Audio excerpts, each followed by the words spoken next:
Good morning, everyone. Yeah. Good morning. Good morning.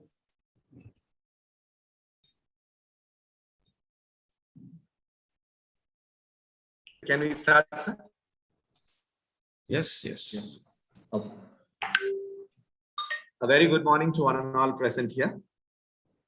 We welcome you to the virtual PedoRare version 3, a virtual rapid revision summit to achieve perfection, organized by ISPPD and hosted by KSR IDSR. We welcome you to the third session of the second day. And this session is going to be on caries and prevention. We have two moderators, Dr. M.S. Muthu and Dr. Sushant Mohanty.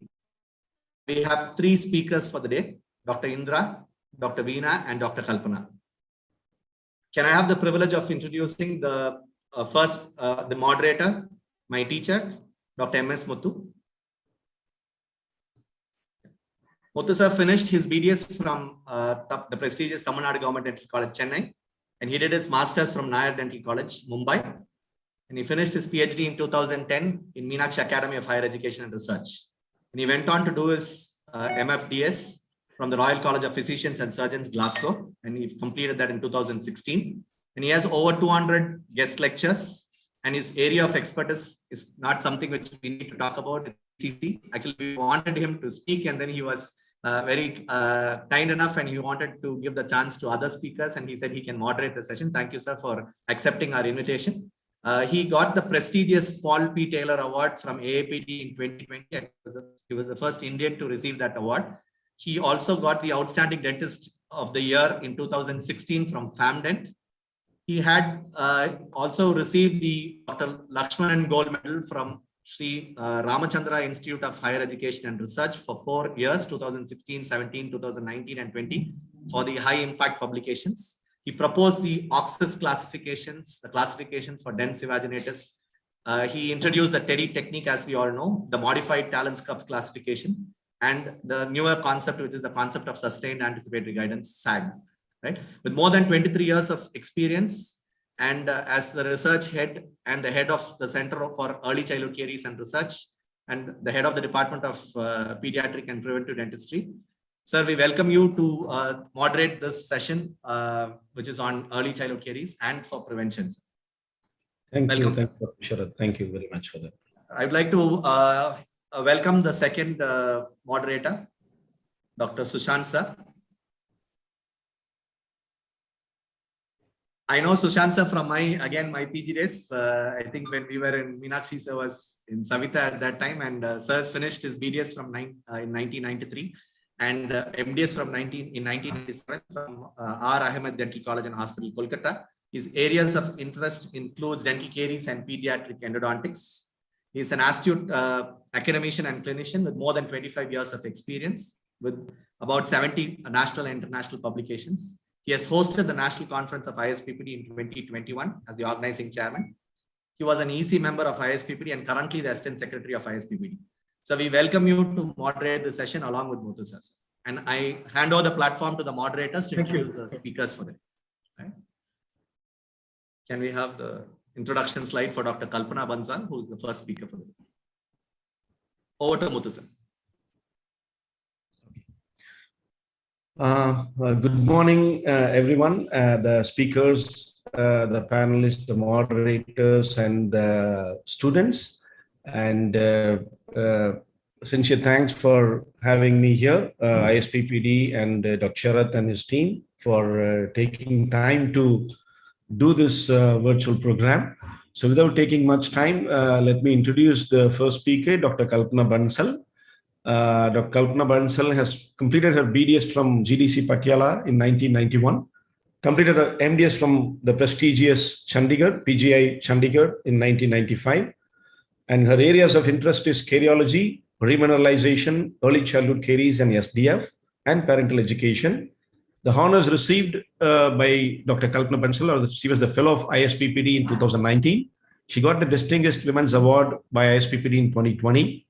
She's a member of National Academy of Medical Sciences, member of Faculty of Dental Surgery of Royal College of Surgeons, Physicians and Surgeons in Glasgow, fellow of International College of Dentists, She has given numerous guest lectures and presentations in national and international conferences. She has several funded projects as the principal investigator to her credit. She has more than 50 publications to her credit in the journals of repute. Currently, additional professor in the Department of Pediatric and Preventive Dentistry at the Center for Dental Education and Research, All India Institute of Medical Sciences, New Delhi. Dr. Kalpana, the platform is yours. Looking forward to listen to your presentation.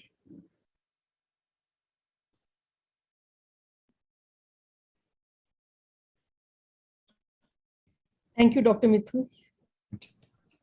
Thank you.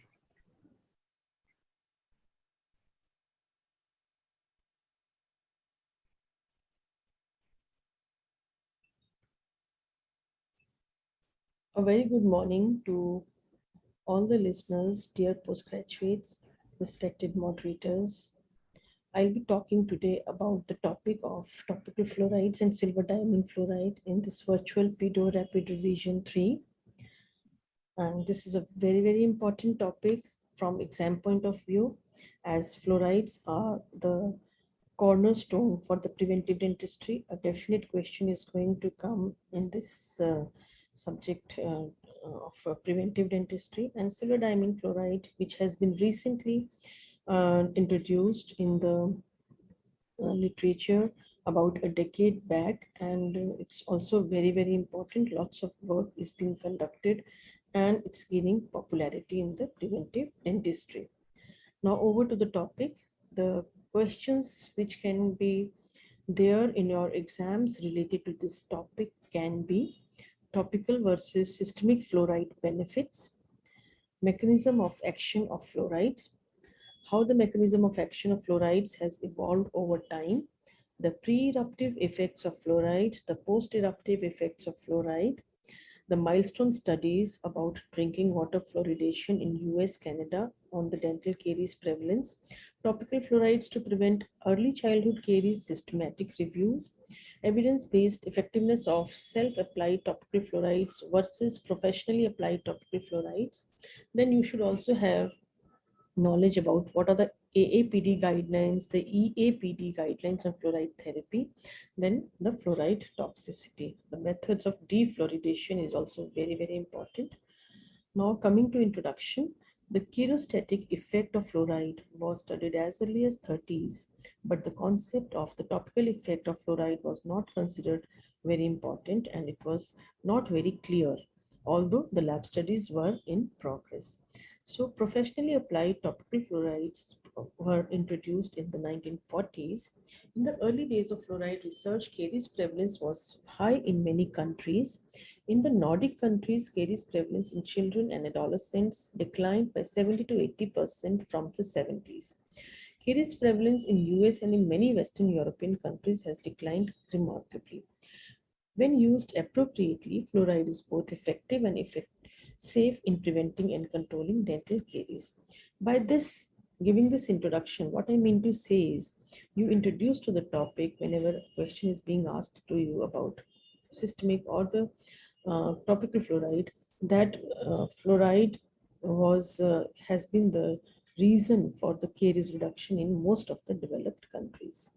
Although water fluoridation has a well-established chemostatic effect, caries has declined to the same low level in countries without water fluoridation, and a single common factor in these countries appears to be fluoride dentifrice.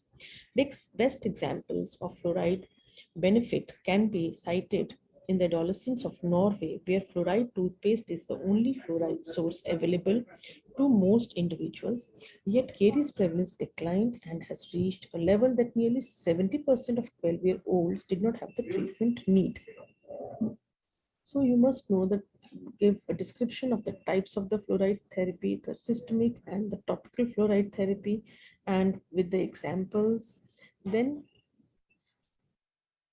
must give again the content like that. What is the benefit of the fluoride? The research has suggested, you may write that research has suggested that fluoride is most effective in caries prevention when a low level of fluoride is constantly maintained in the oral cavity. then describe various reservoir of fluorides in the oral cavity, the plaque, saliva, the oral soft tissues, and then the loosely bound form on the enamel surfaces. And the important point to be made is that it's the regular low level of fluoride in the community water, like fluoride water and salt, milk, and fluoride toothpaste, which is considered to be more superior in terms of making the fluoride available in cost-effective way as compared to the professional applications of high concentration fluoride gels and varnishes. By this here, I mean to say that the low level of exposure of fluoride at a regular intervals, at more regular basis, maybe daily, that is more important than the high concentrated topical fluoride, which are professionally applied. Now coming to the mechanism of action of fluorides, the systemic and the topical action. Before that, I would like to explain what is the dental caries process in brief. The earlier concept was that the dental caries process is a continuous process of hard tissue dissolution. However, the current concept says that it is comprised of the alternating periods of demineralization and the remineralization. So caries lesion is nothing but it is a subsurface demineralization and the intact surface layer, probably by remineralization. Only when the balance between the two processes is deranged that cavitation occurs. Fluoride may interact with these processes in several ways. In brief, if you have to explain the mechanism of action of fluoride, it is that high level of fluoride like that attained with the use of topical gels or varnishes produce a temporary layer of calcium fluoride like material on the enamel surface. The fluoride is released when the pH drops in response to acid production and becomes available to remineralize enamel or affect bacterial metabolism. The original belief was that the fluoride's primary action was to inhibit dental caries when incorporated into the developing dental enamel. That is the systemic route. But the fluoride concentration in the sound enamel does not fully explain the marked reduction in dental caries. Now, if you have to write down in details, then you have to tell the systemic action and the topical action one after the other in a detailed manner. And what is the systemic action? The interaction of the fluoride with the mineral component of the teeth produces a fluor hydroxyapatite mineral by substitution of hydroxyl with the fluoride ions. This results in increased hydrogen bonding, a more dense crystal lattice, and an overall decrease in solubility. The incorporation of fluoride into hydroxyapatite lattice may occur while the tooth is forming or by ion exchange after it has erupted. A decrease in solubility increases with a greater amount of fluoride incorporation, but rarely do we exceed several thousand parts per million of fluoride in the outer enamel. Therefore, a limited incorporation of fluoride into the crystal lattice or on the surface may have a significant impact on solubility. The systemic solubility reduction effect was thought to be the only mechanism of action until studies revealed a significant topical effect on the mineralization as well as the bacterial effect. So topical action is when present in dental plaque and saliva, it delays the demineralization and promotes the remineralization of the incipient enamel lesions, a healing process before cavities become established. Fluoride interferes with glycolysis, the process by which cariogenic bacteria metabolize sugars to produce acid. In higher concentrations, it may be bactericidal in action on cariogenic and other bacteria. Fluoride enhances the remineralization of incipient lesions, and this is one of the most important actions. This is the diagrammatic representation of demineralization-remineralization cycle. Under cariogenic conditions, carbohydrates are converted to acids by bacteria in the plaque biofilm. When the pH drops below 5.5, the biofilm fluid becomes undersaturated with phosphate ion and enamel dissolves to restore the balance. When fluoride is present, fluorapatite is incorporated into the demineralized enamel and subsequent demineralization is inhibited. The reference of Curie and Tenuta in 2009. Antibacterial action of fluoride is also equally important. Fluoride at a very low concentration may interact with oral bacterial acid productions. How that happens? One method is a well-known interaction of fluoride with enzyme analase, which could directly reduce the production of bacterial acids. There is also an indirect effect on phosphotransferase system pathway that decreases the amount of sugar entering the bacterial cell by limiting phosphoenol pyruvate. Diffusion of fluoride into the cell occurs as hydrofluoric acid, which then dissociates, lowering the intercellular pH and disrupting the cell. Fluoride may affect the ability of the cell to remove excess hydrogen ions, and less acid production may result from cytoplasmic acidification. The overall effect is less acid, less acidic environment, and it has been found that some form of fluoride may be better than others with respect to effects on the oral bacteria. For example, stannous fluoride. So you must define what are topical fluorides and give the reference to your definition.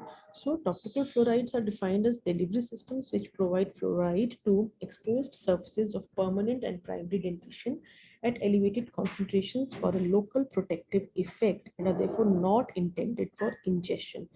The reference of Cochrane Database of Systematic Review, Marino et al. 2003. So we must list all the topical fluorides and when they were introduced, fluoride solutions, fluoride gels, mouth rinses, varnishes, fluoride dentifrice, and the most recent is the introduction of fluoride form after on the new millennium. So let's go talk about fluoride solutions and gels.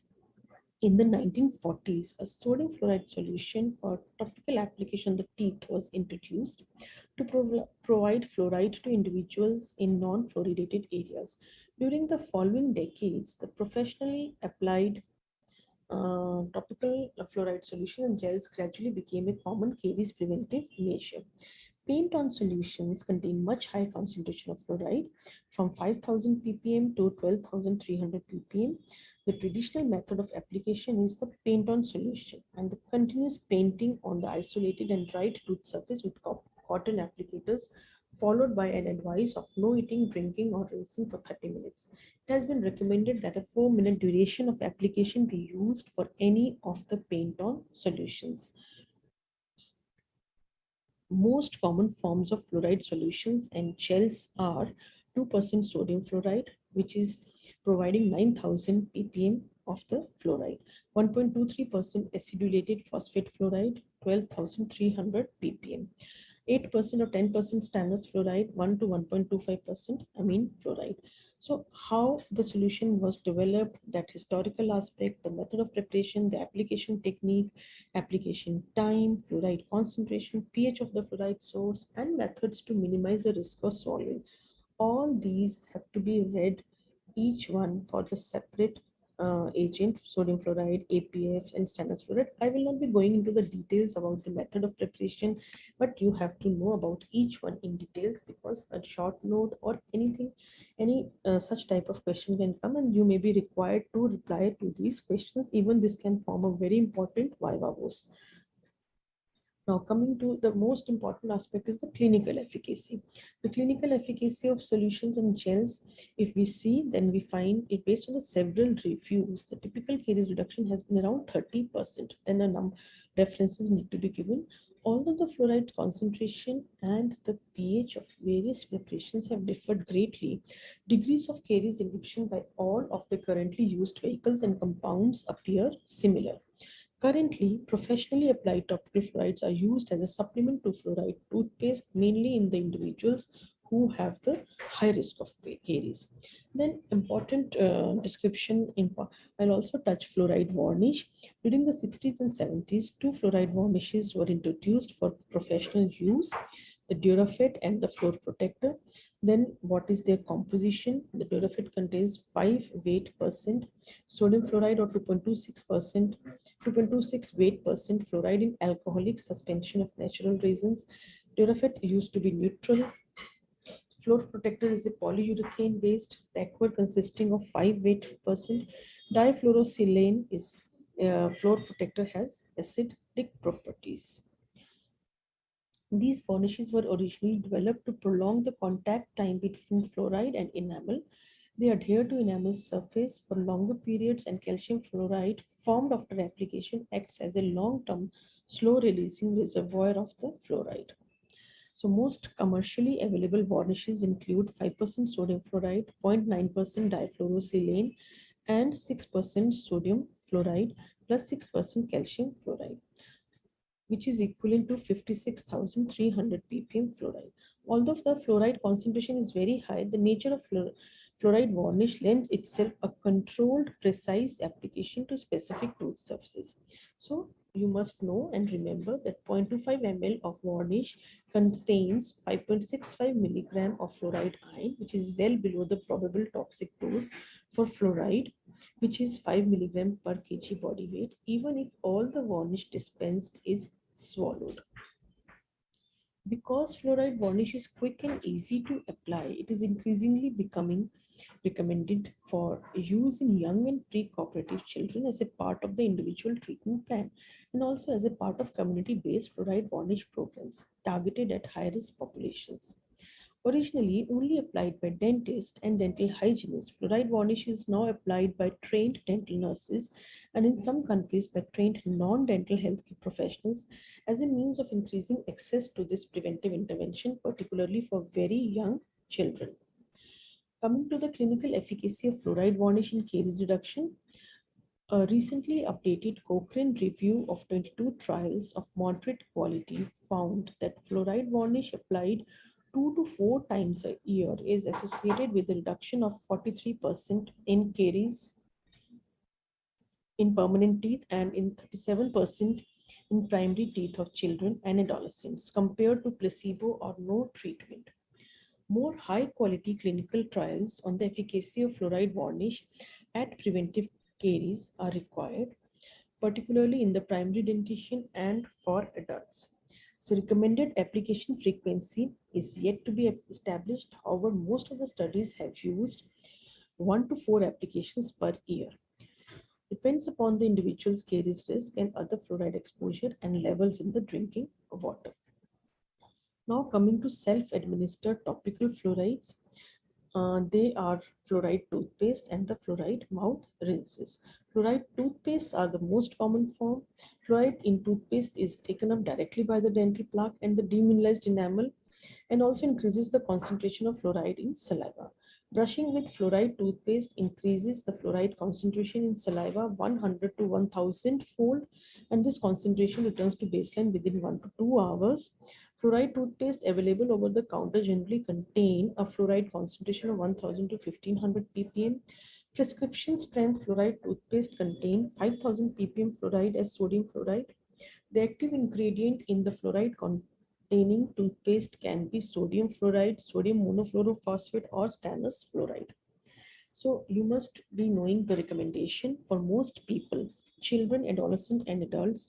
Brushing twice a day with fluoride toothpaste when you get up in the morning and before going to bed is recommended.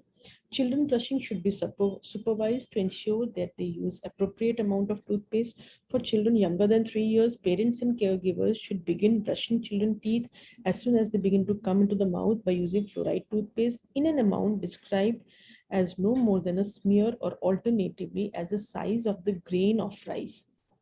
For children 3 to 6 years of age, parents and caregivers should dispense no more than a pea-sized amount of the fluoride toothpaste.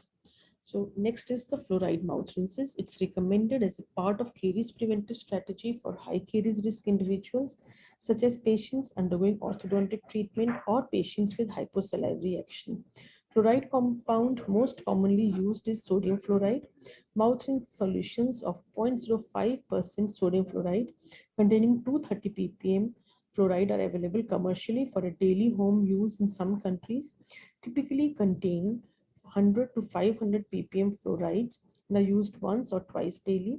Fluoride containing mouth rinses equivalent to 900 ppm fluoride have traditionally been used in weekly or fortnightly school-based mouth rinsing program in children in non-fluoridated areas with high caries prevalence. Two regimens have been used: the individual daily use or weekly or fortnightly is used in the community-based programs. Then the caries reduction. How much is the caries reduction achieved with fluoride mouth rinses? Studies have shown that it is in the range of 26 to 27% in weekly or fortnightly supervised programs and effective for root caries as well in adults. Use of fluoride mouth rinse is generally not recommended for children below the age of 6 to 7 years because most young children lack the ability to spit out effectively. The current view is that fluoride mouth rinse programs are appropriate only for children who are at high risk of caries, and that too for the children above the age of 6 to 7 years. Recent Swedish guidelines on adult oral health have recommended that daily use of 900 ppm fluoride mouth rinse at increased risk of caries is recommended, marking the introduction of third mouth rinsing regime, which is high potency and high frequency. That is mainly for adults who are at high risk of root caries. The ethanol content of the home used mouth rinse is also of concern, particularly for children and for those wishing to avoid alcohol. Alcohol-free formulations are increasingly being made available and should be recommended. Fluoride mouth rinse should ideally be used at different time to toothbrushing to maintain the intraoral fluoride levels. So then is the fluoride foam. This is also very important. Very few studies have been conducted to evaluate its effectiveness, and however it is the risk of ingestion of excessive fluoride is reduced. Typically it is applied in trimmed sponge lined tray, and the patient is asked to keep biting in the tray for 4 minutes while leaning forward, and very few studies are there to evaluate its effectiveness. Insufficient evidence for fluoride foam to be recommended for the routine caries prevention. Then is the slow release fluoride devices, and intraoral devices can be uh, recommended, though they are not very much in a commonly used. Objective of the slow release fluoride device is to provide a constant level of fluoride intraorally over a long period of time, say 1 to 2 years, without the need for the regular professional involvement or patient compliance. So there is still insufficient evidence from the RCTs to determine the caries inhibiting effect of the slow release fluoride devices. Now I have to rush because of the time constraint. Now I will be going over to silver diamine fluoride.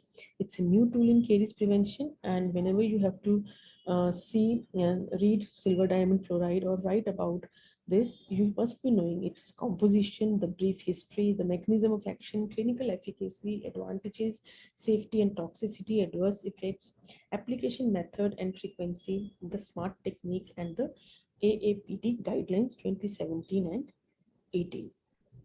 So silver diamond fluoride is identified as a desensitizing and cholestatic agent with the potential to address the epidemic of untreated decay in children. Used off-label for caries arrest in several countries since 70s, like Australia, Mexico, China, Germany, Nepal. In Japan, it has been in use since 80 years. Recently, it has been approved by US Food and Drug Administration in 2014 as desensitizing agent and gained considerable interest since October 2016 as interim caries arresting medicament. So chemical structure, you should be knowing that it is silver diamine fluoride. How much concentration is available? It's a clear liquid available as 10%, 12, 30, and 38% under various brand names like Cariostatic, Cariostop, Bioride, Saffride. Its 38% STF is containing 24.4 to 28.8% of weight by volume silver and 5 to 5.9% fluoride at pH 10. Fluoride concentration is 44,800 ppm, which is twice that of the fluoride varnish. Then you should know why it is known as Caries silver fluoride bullet, because it has a double action. It has got silver and it has got fluoride. Silver has the ability to halt the cariogenic process, and it is antibacterial in action. Plus, it also prevents caries. It doesn't let the new caries form. So it has got a double effect, the combined effect. That's why it is called silver fluoride. It has, if you understand, fluoride can only prevent the onset of new lesions, whereas silver diamond fluoride will have an action upon the it will prevent the onset of new lesions, as well as it can arrest the active lesions into the, the arrested ones. So action, how it does it act? Upon application on the infected demineralized surface, a silver protein conjugate layer forms resistant to acid dissolution and enzymatic digestion. Treated lesions remineralize, increasing the mineral density and hardness and decreasing the demineralization layer. There are several advantages of STA in young children, special needs patients, and phobic patients who have a fear of getting the dental treatment done using dental burr. Can transform child's first experience as the pleasant one, instilling trust and making subsequent appointments with dental professionals more successful. Minimally invasive in nature, preserves the tooth structure and thus the chance of further tooth loss, pulp getting exposed subsequently are reduced. And further advantages are there that arrested caries lesion may not require a restoration unless patient or parent wants to improve the aesthetics, form, or function. Cost factor, it is an effective and inexpensive means of arresting cavitated caries lesions in primary teeth. It's inexpensive due to low cost of material and supplies, and it has a relatively short chair time required for application. Now coming to efficacy of STF as the caries arrest agent. Several RCTs are there. Two studies in children demonstrated 91 to 93% caries arrest after 2 years to 3 years of biannual application. With annual application, two studies showed 65 to 79% after 2 years to 2.5 years. A dose response relationship has been seen with better outcomes associated with more frequent applications. Now, coming to clinical evidence of STF efficacy, systematic reviews have been reported that silver compounds are useful in caries management to prevent and arrest lesions in primary and permanent dentition. A systematic review of 7 studies indicated that STF at a concentration of 30 and 38% is more effective than other preventive management strategies for arresting dentinal caries in the primary dentition. Indication and usage are very important, which I have already they are in high caries risk patients with active cavitated lesions and children who are presenting with behavioral or medical management challenges, patients with multiple cavitated caries lesions that may not all be treated in one visit, difficult to treat cavitated dental caries lesions, patients without access to or with difficulty accessing dental care, active cavitated lesions with no clinical signs of pulpal involvement. But it has certain adverse local effects which outweigh its benefits.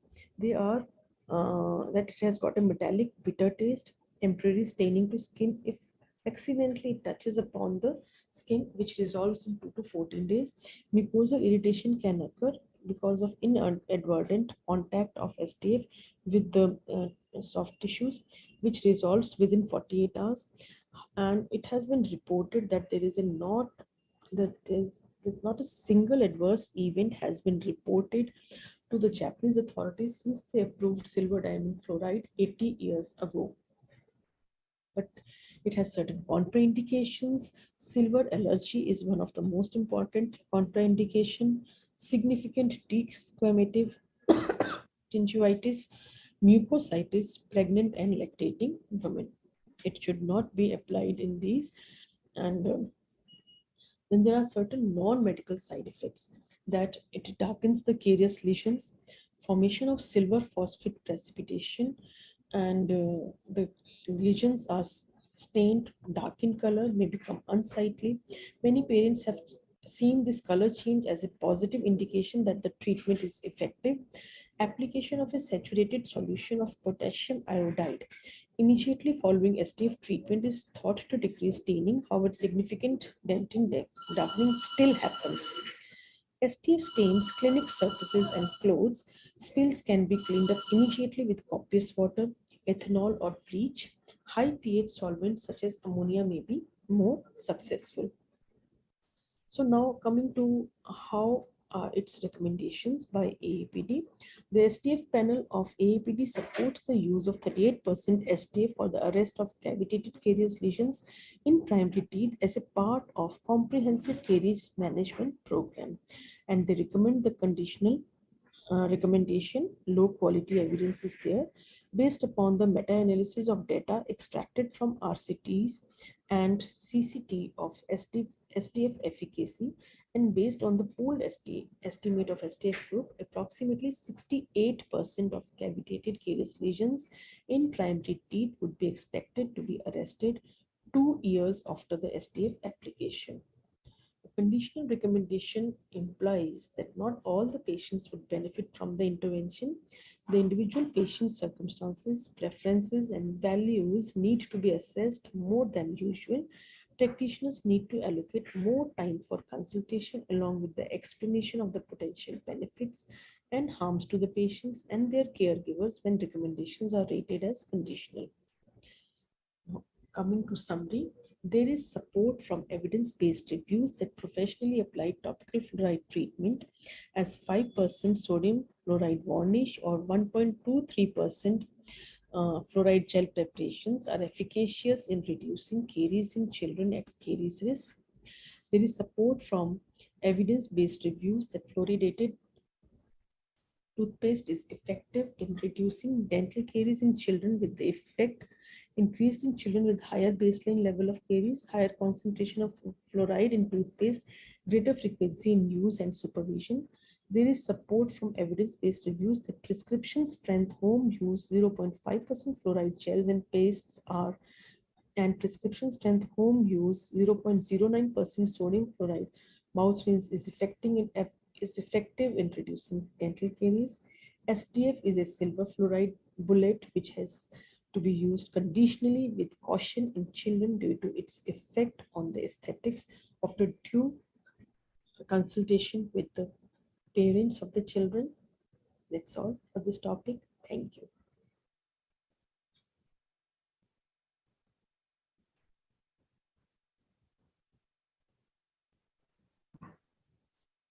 Thank you, ma'am, for a lucid presentation on SDF and fluorides. Are we taking? Yes, sir. We will do it together, sir. Yes, finally, we'll have right? a second. Yes. Yeah. So after all the we'll, session. in case there's some interaction, it will be good. Yes, we didn't have much questions, sir. So I request the moderators to keep it a little interactive, sir. So with some your inputs and all that. So we'll finish all the 3 lectures together and then we'll do it. Great. So now I think Dr. Sushant can introduce the next person, right? Yes, sir. Okay. Thank you. Sushant, sir.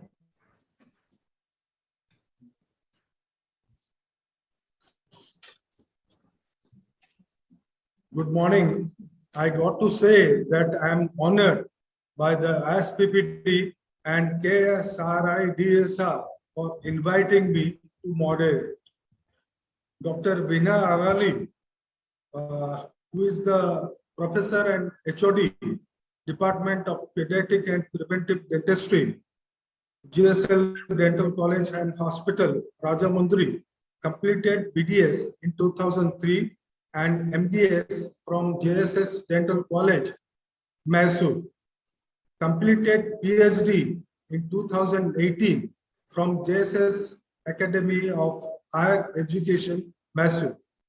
Areas of interest is in the field of pediatric and preventive dentistry. Instrumental in initiating and a baby oral health promotion clinic in the Department of Pediatrics and Preventive Dentistry in 2014. It is the first of its kind in India, where all the departments are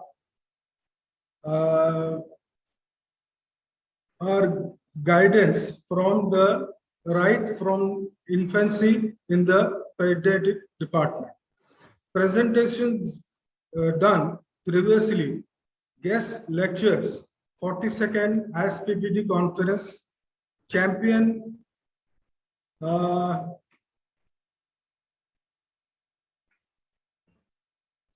I'm not seeing Buddy.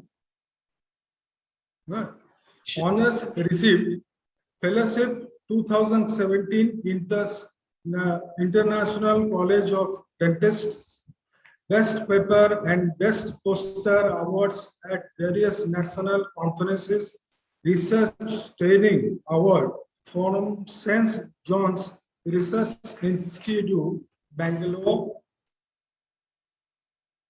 and Bennett Manson Bright Smiles Future Award from Preventive Oral Health Community Program and International Association of Pediatric Dentistry, IAPD, at IAPD 2021, when 13 years of academic and research. Currently, she is currently an assistant professor pediatric and preventive dentistry at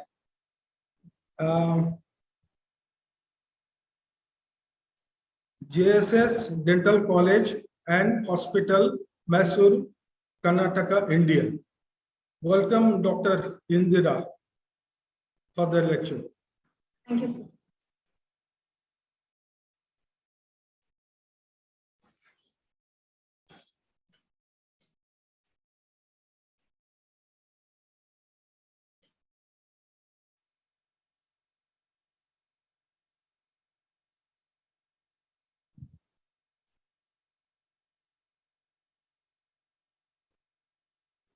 With the blessing of my parents and His Holiness Jagadguru Sri Shivaratri Deshikendra Mahaswamijigalu, a warm welcome from JSS Academy of Higher Education and Research.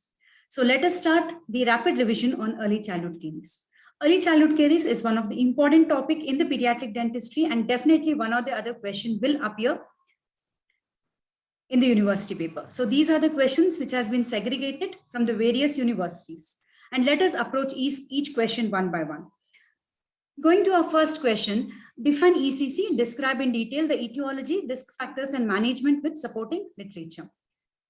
Going to the definition, the first definition you need to state is the definition given by AAPD, that is American Academy of Pediatric Dentistry, which was adopted in 2003. In 2019, Bangkok IAPD Bangkok Declaration, one more definition has been stated. Apart from this, you can also mention the definition of severe early childhood caries and has ECC, that is hyperplasia associated severe early childhood caries. So this ECC, whenever there's a perinatal insult to the primary dentition, it causes the enamel hypoplasia. Such hypoplastic tooth, on a such hypoplastic tooth, there is a early and higher colonization of mutant streptococci. Such teeth, when it gets exposed to the cariogenic diet, leads to the hyperplasia associated severe early childhood caries. So the next component of the question is, the other terminologies used for the ECC are, you can just mention all these names, or it can also be asked in your viva. So the next component of the question is the etiology of ECC. So the etiology of the ECC can be explained either through these diagrams. You can start from the case triad, then you can explain the newborn triad, what component was added. You can next draw the diagram of which is given in Nikki Farouk and explain the salivary factors, other components, and these Fejesco model. Along with the salivary factors, you can add the environmental factors like social class, education, behavior, etc. So you can explain through these diagrams. Otherwise, you can just write the classification like this: etiology of ECC, the host factors, agent, and the substrate factor, and explain individually.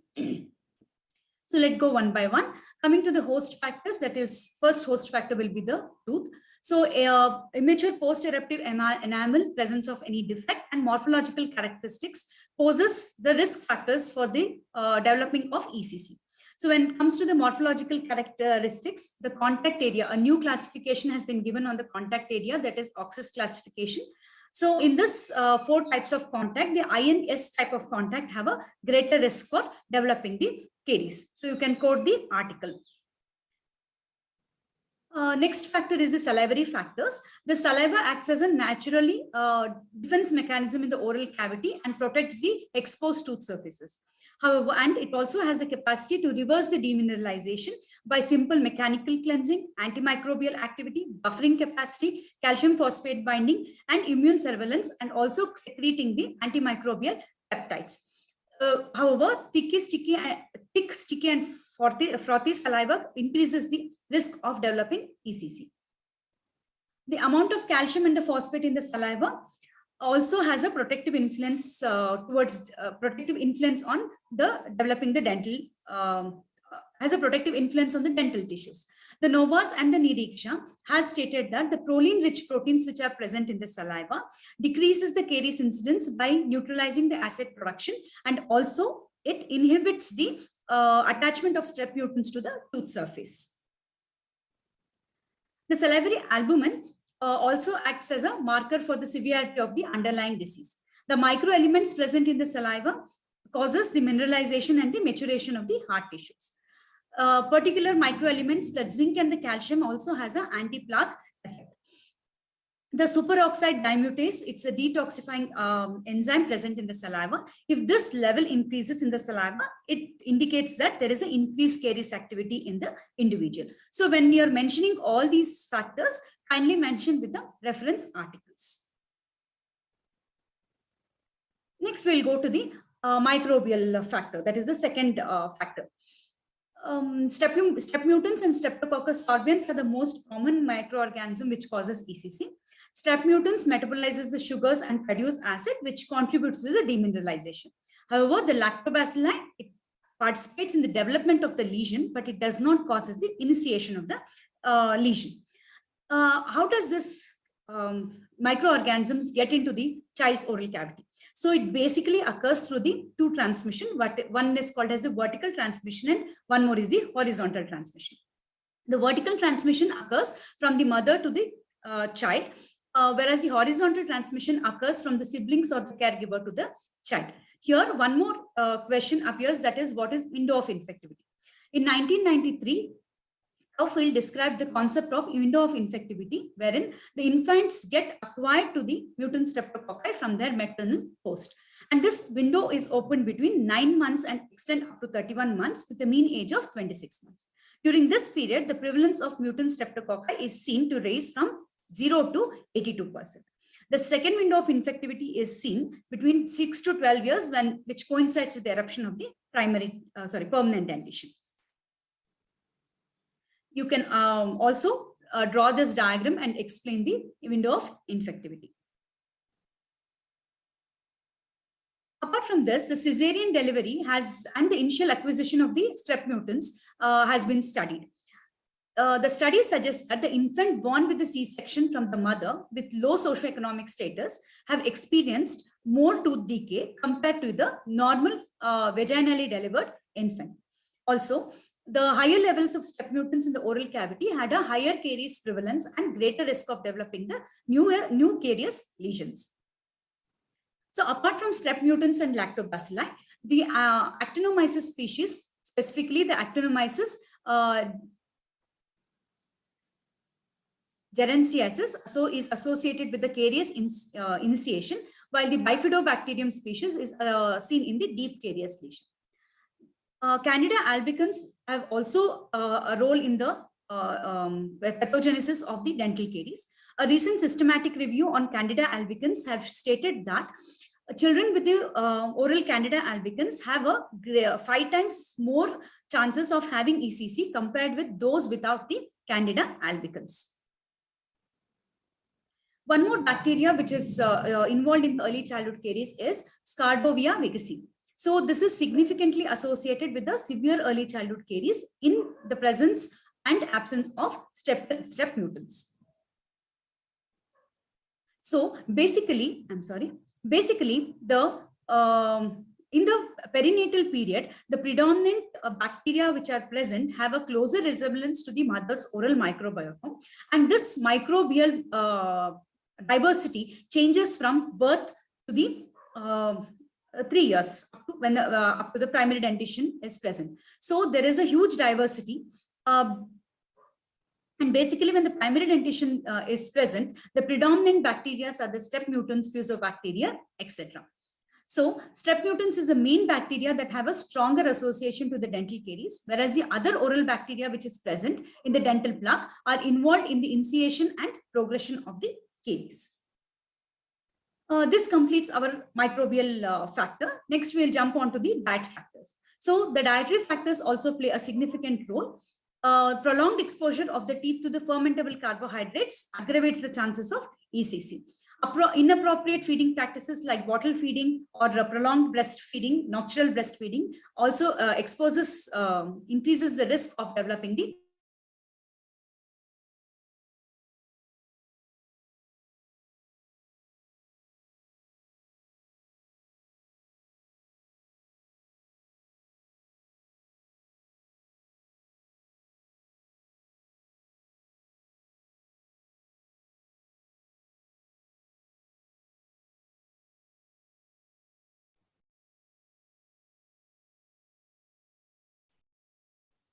Hello,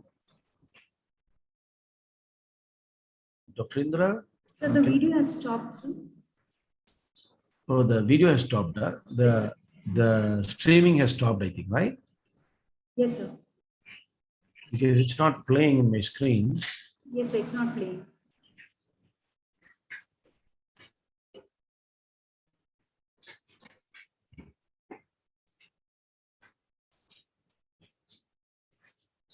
Okay. Hear me? Dr. Sharath, Hello? yes, we Yes, can sir. hear you now, but I Yes, think the video was paused.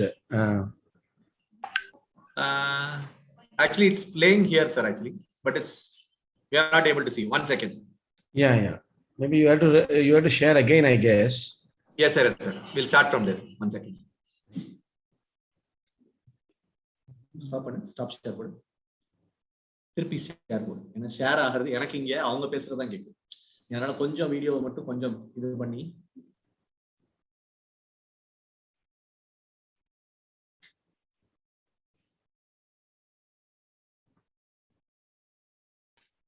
So we'll just try to go back a little bit and try to play from Yes, there. just for 1 minute, maybe, because I think. Yes, sir. I saw that, Yeah. sir. But we were seeing in two systems. One system it stopped playing. Yeah, Okay. from where it's playing, it's working, sir. I just see that.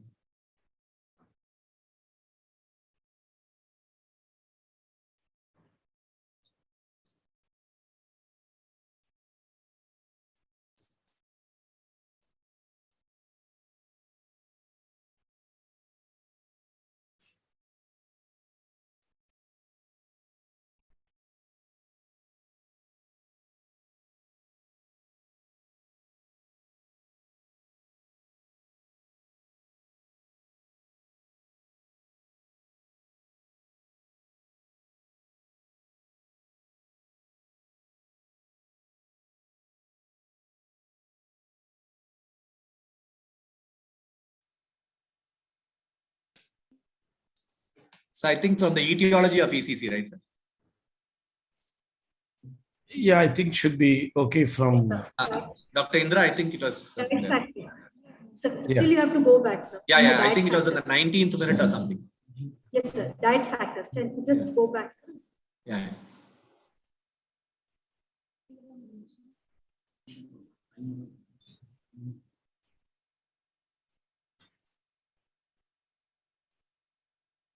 A little more back, sir.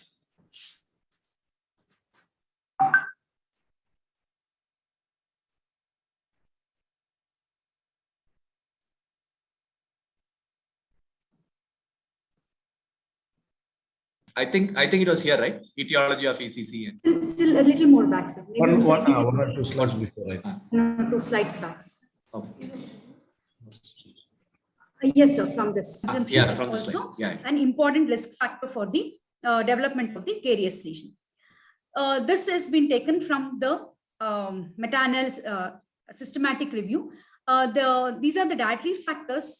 In this systematic review, they have mentioned that the most of these dietary factors, that is either the frequency, amount, and the timing of sugar exposure, is the main important risk factors for the development of caries. Okay, these are the reference articles which you can refer, where they have nicely explained the association of the dietary factors with the ECC. So here, one more question which has appeared is, elaborate the role of breastfeeding versus bottle feeding in ECC. So when you're explaining, you can explain in the diet, you can explain the feeding practices also. Only when this question is asked, that is the role of breastfeeding versus bottle feeding, try to write a bit of introduction about the feeding practices and then explain what is breastfeeding and what is bottle feeding. So let's go ahead. So the UNICEF has reported that under 5 years, 1 million children are undernourished, 165 millions are stunted growth, and 45 millions are obese and overweight. So more than 30% of the children aged 5 years have vitamin deficiency. The WHO recommends that the mother should immediately initiate the breastfeeding and should breastfeed exclusively for 6 months. Complementary feeding with continued breastfeeding should last up to 2 years and beyond. Breastfeeding exclusively for 6 months and until 2 years or beyond has the benefits for both the infants and the mothers. According to the infant feeding survey done in 2010, 44% of the newborns worldwide are breastfed within 1 hour and only 38% are exclusively breastfed for 6 months. The breastfeeding beyond 12 months of age is most useful in certain specific situations, like whenever the children is the children are not in the place where the hydration is good or the complementary feeding is inadequate. In those situations, beyond 12 months, breastfeeding is useful. The systematic review on the breastfeeding and the ECC says that demonstrated that the children breastfed after 12 months of age increased the risk of caries when compared to the children breastfed shorter than 12 months. Among the children breastfed longer than 12 months, those fed nocturnally or more frequently had a further increased risk of caries.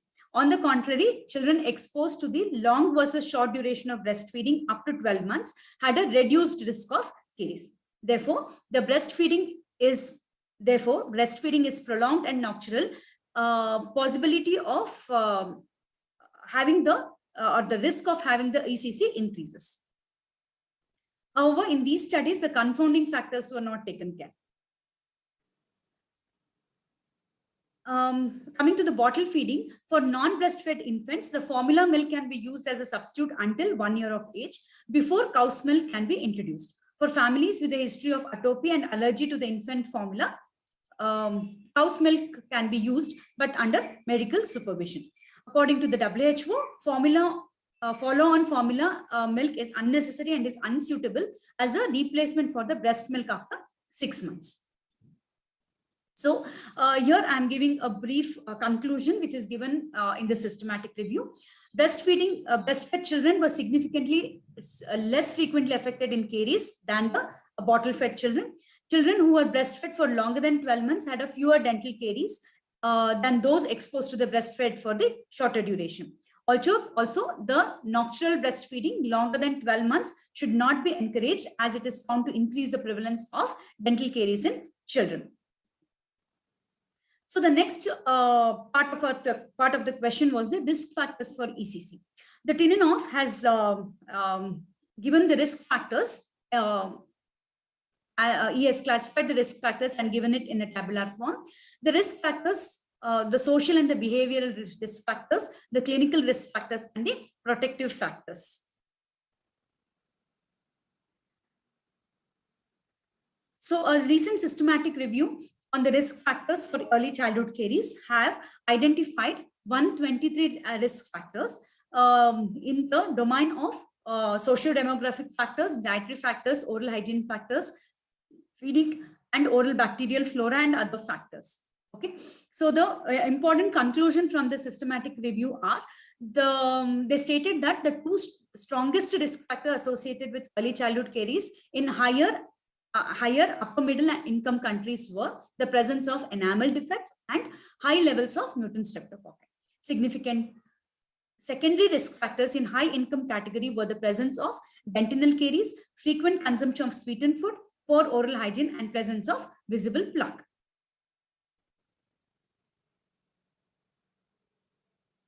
Okay, so the next component of the question, what you have to answer is you have to write what are the types of early childhood caries. So the early childhood caries has been classified based on the severity as type 1, type 2, and type 3. That is, type 1 is mild to moderate, moderate to severe, and severe. You need to define what are these terminologies. Then it is classified based on the pattern as type 1, type 2, and type 3, where type 1 is basically the development lesions or caries on the developmental defects, smooth surface carious lesions as type 2, and rampant caries as type 3. One more classification is based on the ECC and severe ECC. The next component of the answer should be on the stages of ECC, like clinical appearance and the management. Coming to the stages of ECC, so it is classified as very mild, mild, moderate, and severe based on the clinical appearance. So what is very mild? There is a slight demineralization, usually at the gingival crest with no cavitation. So how do you manage very mild? So this is basically, you have to arrest the caries by the preventive measures. So you need to explain what are the preventive measures that can be taken to arrest these carious lesions. So like counseling, oral hygiene, diet, fluoride therapy. So you need to explain the management elaborately when you are explaining the management for very mild. Then next is the mild, that is the demineralization at the gingival third of the tooth and moderate cavitation. Here you have what are the management that we take up, that is the restorative procedures we do it for the cavitated lesion and controlling the active lesions by again, what are the preventive measures which we have taken? You need to explain that here. And the caries can be arrested by the restoration and the fluoride therapy. The next stage is the moderate and the severe form of ECC. Again, pharmacological intervention is required here, and pulpal therapy with the stainless steel crown, either under local anesthesia or general anesthesia, considering the benefit or the risk of the child. These need to be explained elaborately in the management. This can be also explained in a flow chart. Whenever there is an initial visit, you review the medical history, dental history, perform the caries risk assessment, perform clinical examination, take radiographs, then inclusion criteria. You have to next explain the effective management and the communication, define the SMGs, that is self-management goals. Again, they either go for the restorative therapy or go for the follow-up visits. So for the children with high caries risk, the visit should be at between 1 to 2 months. For a medium risk, 3 to 6 months, and for low risk children, it should be between 6 to 12 months. Okay, so next we'll go to what are the preventive measures of ECC. So coming to the prevention of ECC, the preventive measures can be taken at 3 stages: primary prevention, secondary prevention, and tertiary prevention. So let us look on what is primary prevention. So try to give explain what is primary prevention. This is the action taken prior to the onset of the disease, which removes the possibility that the disease will occur. So it has to be big. It has to begin before the initiation of the disease occurs. Okay. So timely delivery of educational information and preventive therapies to the parents and the caregivers should be given effectively. And this can be given through the pediatricians, nurses, or other healthcare workers, because and this is the age where they visit the pediatrician more than the pediatric dentist. Okay, so the preventive messages can include like limiting the sugar, free sugar intake, avoid nighttime feeding, and avoiding the bottle feeding and nocturnal breastfeeding. In addition, you can also give information about the fluoride therapy. Okay, when you are recommending the fluoridated toothpaste, you have to recommend 1000 ppm fluoride, fluoridated toothpaste, a smear layer up to under the age of 3 years, and a pea-sized between the age of 3 to 6 years. You can also explain here what is the concept of dental home and the anticipatory guidance, what you can give. I'm not explaining this in detail here due to the time factor. Okay, the next is the secondary prevention. Secondary prevention is the action taken that halts the process of the disease at its initial stages and prevents its complication. So secondary prevention can be done by remineralization and prior to the cavitation stage. So you have to, here you have to detect the early detection of the incipient caries and any the developmental defects are there, like deep patent fissures, so sealants can be applied. Okay, I'm giving you the important points in each prevention so that you need to elaborately write whenever you're writing your answer scripts. The tertiary prevention is the preventive measures that deals with the rehabilitation. So it involves both invasive and non-invasive preventive management in ECC. Okay, it uses of the use of atraumatic caries removal, tooth colored restoration, then crowns. All these things can be explained in the tertiary prevention. Okay, so next we'll go to the next part of the question, that was the diet counseling for children in ECC. So diet counseling can be done is done in a very systematic and pragmatic way, and this is customized for each patient. So what are the objectives of diet counseling? It is the correction of the diet imbalances which are present and modification of the dietary habit. Remember that in diet counseling, you are not changing the diet, you are only modifying the diet. So this involves steps. First is you have to interview the parent. Next, you have to introduce the diet diary. First, you need to record a 24 hours diet diary sitting with the parent. And then you have to give the diet diary to the parent and ask them to complete the 6-day diet diary.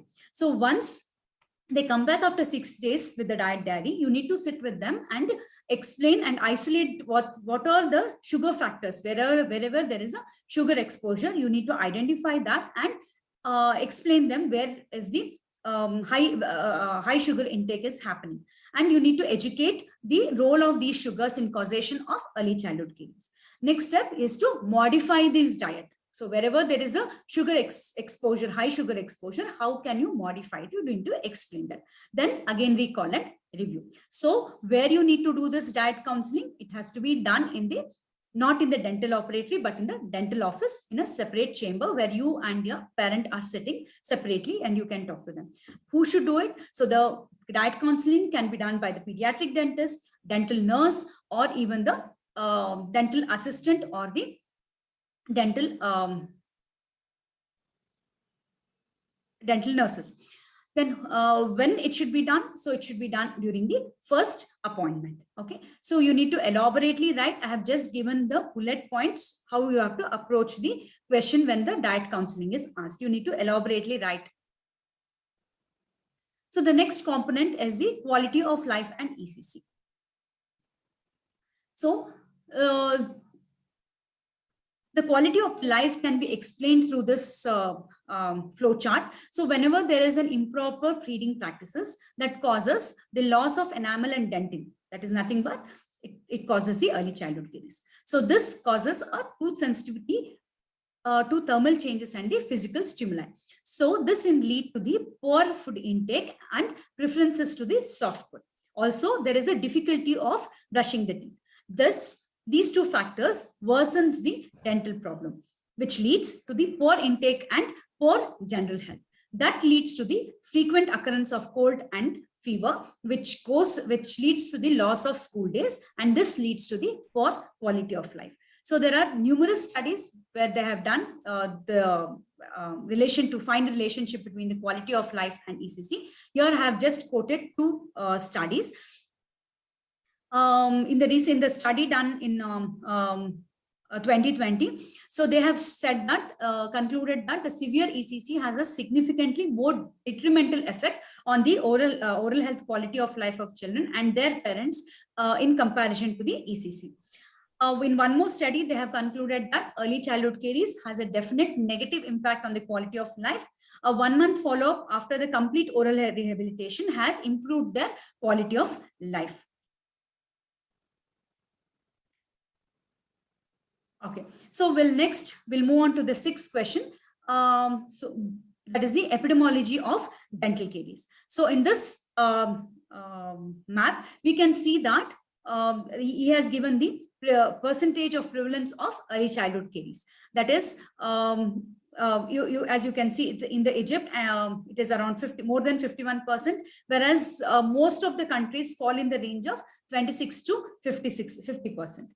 Okay, there are few systematic review on the global prevalence of early childhood caries. These are the two articles which I have referred here.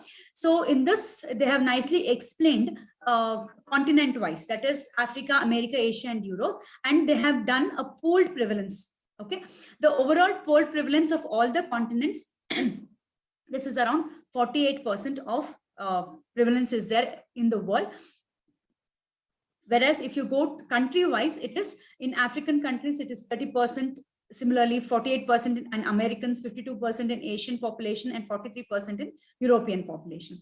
If you go on to, towards the decades, like from 90s to 2000 to 2010, you can see the trend is slightly increasing. Like in 90s, it was 55%, whereas it is slightly reduced to 49%. So you need to, whenever you're explaining the epidemiology of caries, first of all, you need to, if they ask the particular continent or the country, you need to explain the demographic, the diet in that country, the climatic changes, how that climatic change has an effect on the oral health, then the dental workforce that is available in that particular country, then what are the preventive measures that that country has taken to reduce the prevalence of ECC. You need to explain these components when you're explaining epidemiology. Okay, so one more article, that is the Bangkok Global Summit. They said that the prevalence of ECC, they have abstracted from 72 worldwide studies, which was conducted between 98 to 2018. And they have told that the caries prevalence ranges from 12% to 98%. Okay, and they have given age-wise prevalence also. In at the age of 1 year, it is 17%, and it is increasing as the age is increasing. That is, at 5 years of age, there is around 63% of caries prevalence. Why there is a variation in caries prevalence from 12% to 98%? They have mentioned that the different criteria have been used for identifying the caries, and different examination methods have been used. And most of the study, there was a lack of examiner calibration. Okay, before going to the Indian epidemiology of India, this global prevalence, which is a systematic review, they have used only the WHO criteria for the systematic review. Only those studies which has used WHO criteria, they have included that. So hence they have got around 64 studies, and they have given a pooled prevalence of 48%. Next, going to the prevalence of ECC, the systematic review has been done and published in the Indian Journal of Pediatrics. This states that the overall prevalence of ECC in India is 49.6%. And however, this cannot be generalized. The prevalence among each state has been given beautifully in this pictorial diagram. You can mention, if you can remember, you can mention at least those states which has got more than 40%. You can remember those states and mention the caries prevalence. However, the caries prevalence cannot be generalized because most of the studies was done in Karnataka. As you can see, it's 19 studies has been done, while the other have only fewer studies. And there are in the north, west and east, northeast countries, there are absolutely no studies has been conducted. So the high prevalence of ECC has been reported in India. So none of the states have prevalence below 40%. So almost all the states have more than 40%. Any diseases having 40% prevalence is definitely a serious public health problem. So whenever you get a question on early childhood caries, you can cover up this whole portion, a whole component of early childhood caries under these headings, as I have explained in the past 20-25 minutes. Okay. Also, either you can explain like this. Also, you can add up this diagram, which is given as a dental school curriculum on ECC. He has explained the ECC in 5 domains. That domain 1 is the knowledge base, where you need to explain about the etiology and pathogenesis and worldwide prevalence of ECC. Domain 2 is the risk assessment, diagnosis, and synthesis. Domain 3 is preventive management and non-invasive management. Domain 4 is restorative management, and domain 5 is change. What are the health policies? What are the community programs? And impact of ECC on the oral health quality of life. You can explain using this diagrammatic representation also. Okay, with this, I end my presentation. I thank ISPPD, Team Pedo from KSR Institute of Dental Science and Research, and all my mentors for trusting me in my abilities. Thank you for giving an opportunity. Dr. Indira, you have given a nice lecture about ECC. Thank you, sir. The question and answer will come to the question and answer box. Thanks, sir. Sure. Sorry about introduction. I was given to believe that I was introducing someone else what to do.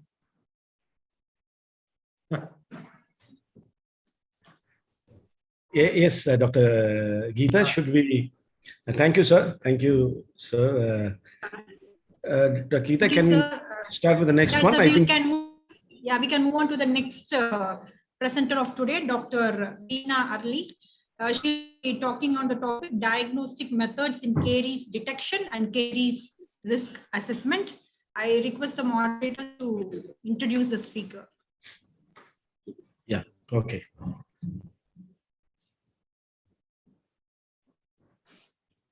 One second.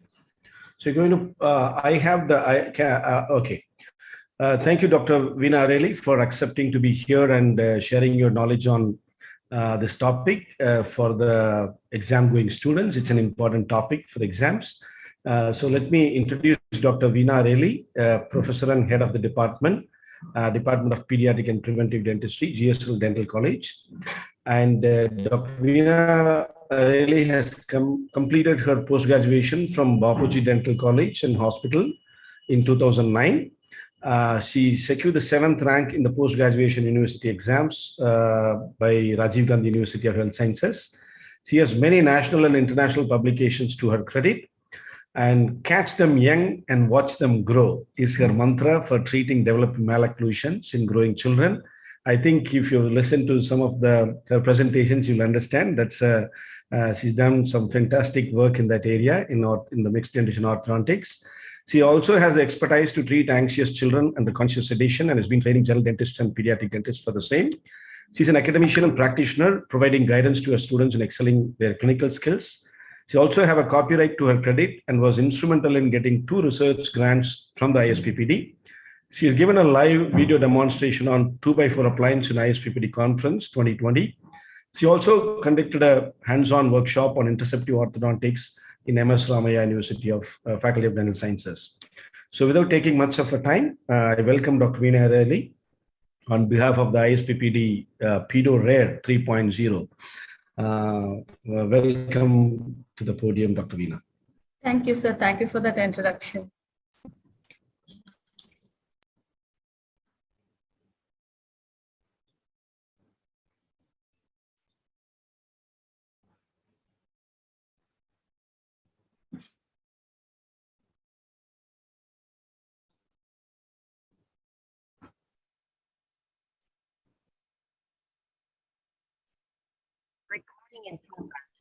A very good afternoon to the moderators and all the students who have logged in. After having heard a session on early childhood caries, now we move on to the next part of the session, that is the diagnostic methods in caries detection and caries risk assessment. This is Dr. Veena Early. So these are some of the questions that were asked from the NTR University of Health Sciences on the caries risk assessment or the diagnostic methods, where there have been questions for short essays like 7 marks, 2 main questions for 75 marks as well. And then there was one question asked by RGHS, that's the recent advances in dental caries diagnosis for 100 marks. So this presentation will help you to answer these questions. The only thing you need to understand is whenever a question is asked, you need to be very precise and up to the point in writing the answer. Don't beat around the bush and just write whatever you know. So the first topic for discussion today is the caries diagnostic age. You can write your answers under these headings. That is, you need to introduce the topic. Then what is the difference between a diagnosis versus detection? What are the conventional methods of caries diagnosis? Throw a small light on that, which includes the visual and the tactile methods as well as the radiographic methods. And then you have the newer methods of caries diagnosis, where you can discuss each method or each equipment or each factor or each this thing under the following headings, that is the rationale. What is the basic rationale that you want to use that particular method for caries diagnosis? What is the working principle on which these particular devices or aids are based on? And we will be discussing what are the different diagnostic aids, and you also need to mention the specificity and sensitivity along with some studies where they've compared different equipment for the detection of caries, and then there is always a conclusion.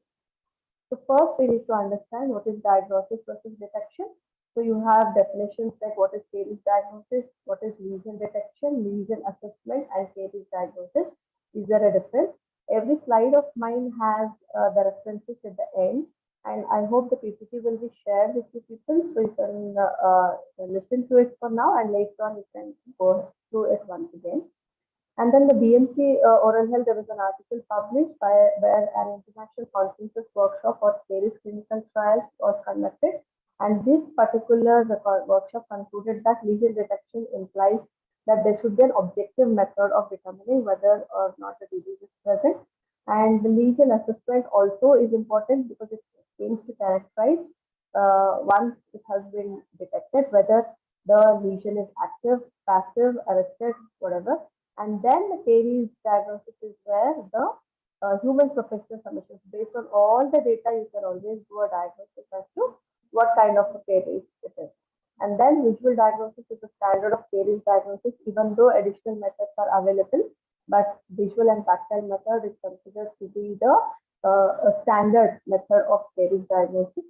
And then, but however, the recent diagnostic aids, which make use of different technologies, are provide an additional supplement, or they can be used as additional supplements in order to help in the visual diagnosis as well.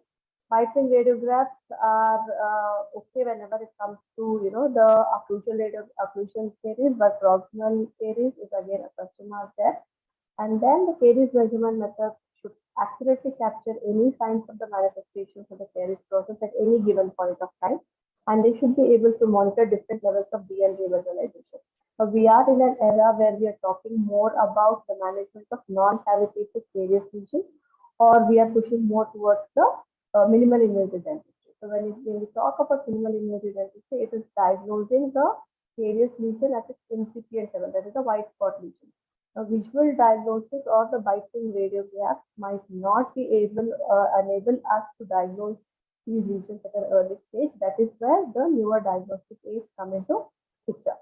Now, one of the caries detection methods that is being suggested is the International Caries Detection and Assessment System, because this system, along with helping us to diagnose the lesions at a very early stage, it also helps us in determining the kind of treatment plan that we can give for each tooth. Okay, this the scoring can be done for each tooth, and based on that, the minimally invasive treatment protocols can be followed, probably in form of the preventive aspect.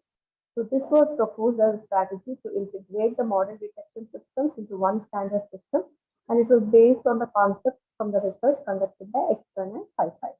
So what does it do is it basically uses the clinical visual appearance of a tooth, and it is carried out by a ball-ended explorer as against the visual tactile explorer that we used to, where the probe was sharp. There were so many demerits of using a sharp probe. That is why a ball-ended explorer is used here, and the process is carried out on a clean and a dry tooth. That is, absolute isolation needs to be maintained. So the assessment of lesion activity is also very important when using ICDAS.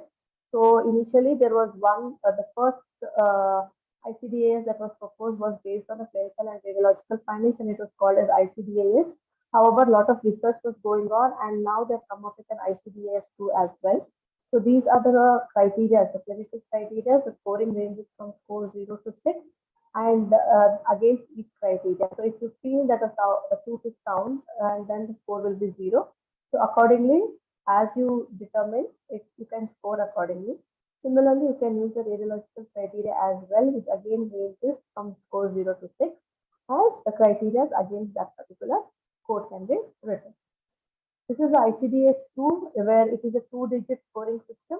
where they have suggested restoration or sealant coding system as well. Like if the tooth is restored, not restored, there is a sealant present, it is partial, it is full, there is a tooth color, any kind of a restoration that the patient might have.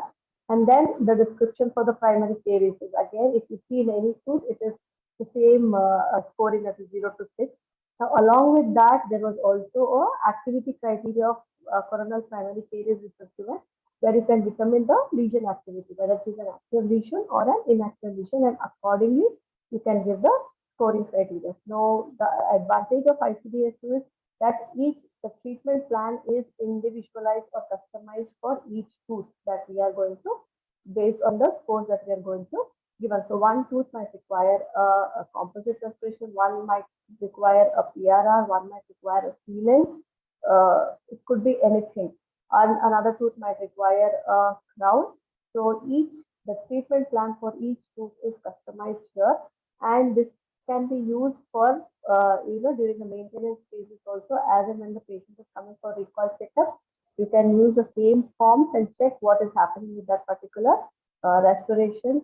The follow-ups also, this ICD-S is helpful. So moving on to the diagnostic aids, we have the conventional diagnostic aids that we usually talk about, the visual and the visual tactile aids.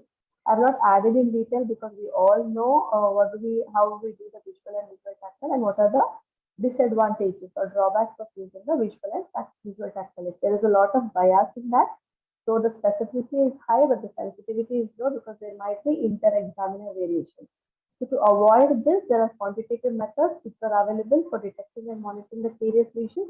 And these help to detect the caries lesions at a very, very early stage, that is in the incipient stage itself.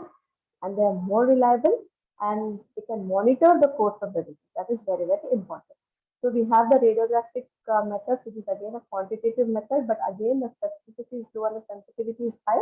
So due to which various other radiographic methods are available. Along with that, there are the newer diagnostic aids that are available. Now, this is a table where the clinical studies were drawn from in a systematic review to evaluate the efficacy of radiographs in diagnosing the approximate caries lesions. So coming on to the newer diagnostic aids, we all know that these diagnostic aids are based on the use of light in different wavelengths. So when you want to write anything about newer diagnostic aids, you should always throw some information on what happens when the light is passing through an object. Like if a light passes through tooth, what all can happen? The tooth, it could be a reflected, it could be scattered, it could be absorbed, and it could be transmitted back.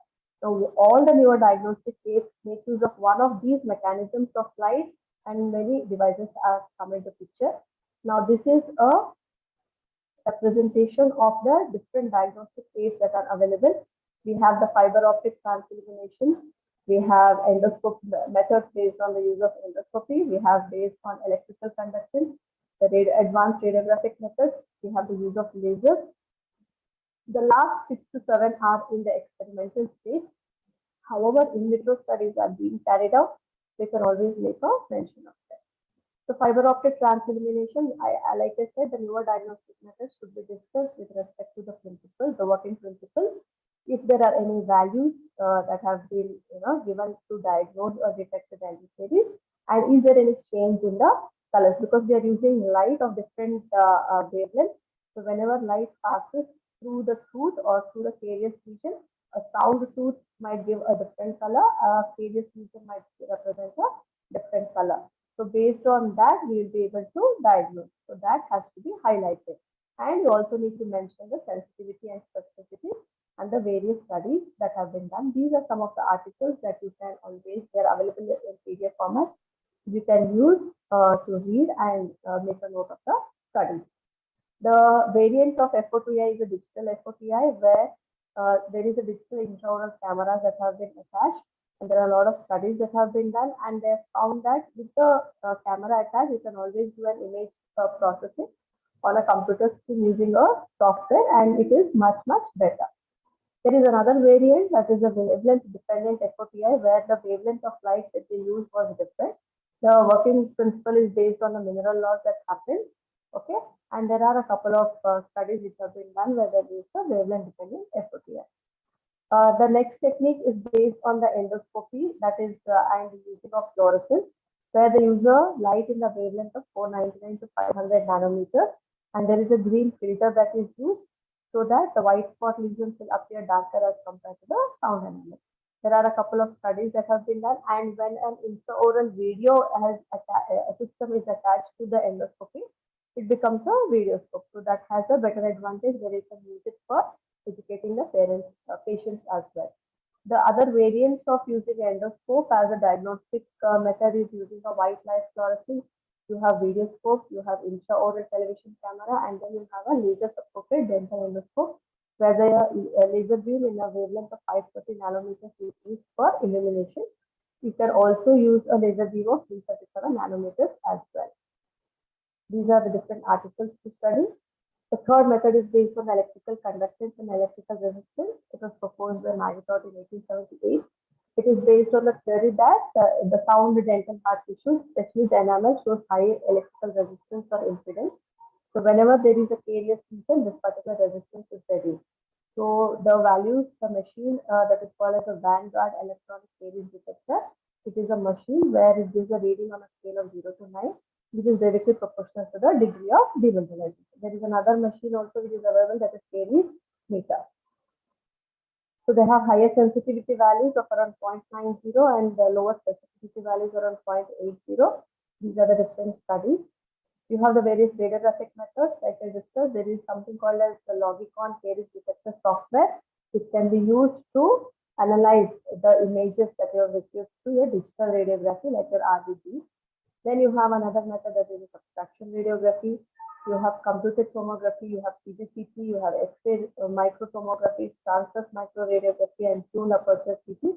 These are, of course, in experimental stages, which are proposed so that they can also be used. Not many studies have been done, so you can mention them. You can mention them as a recent advance.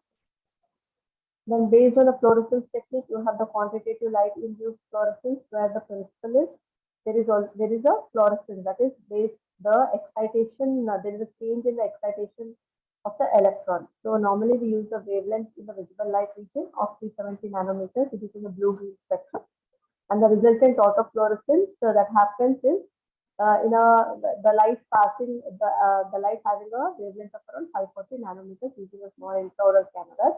And the image analysis is because of the change in the fluorescence, there is a change in the color as well. Okay, and usually the threshold of the fluorescence loss based on the enamel loss is generally set at 5%.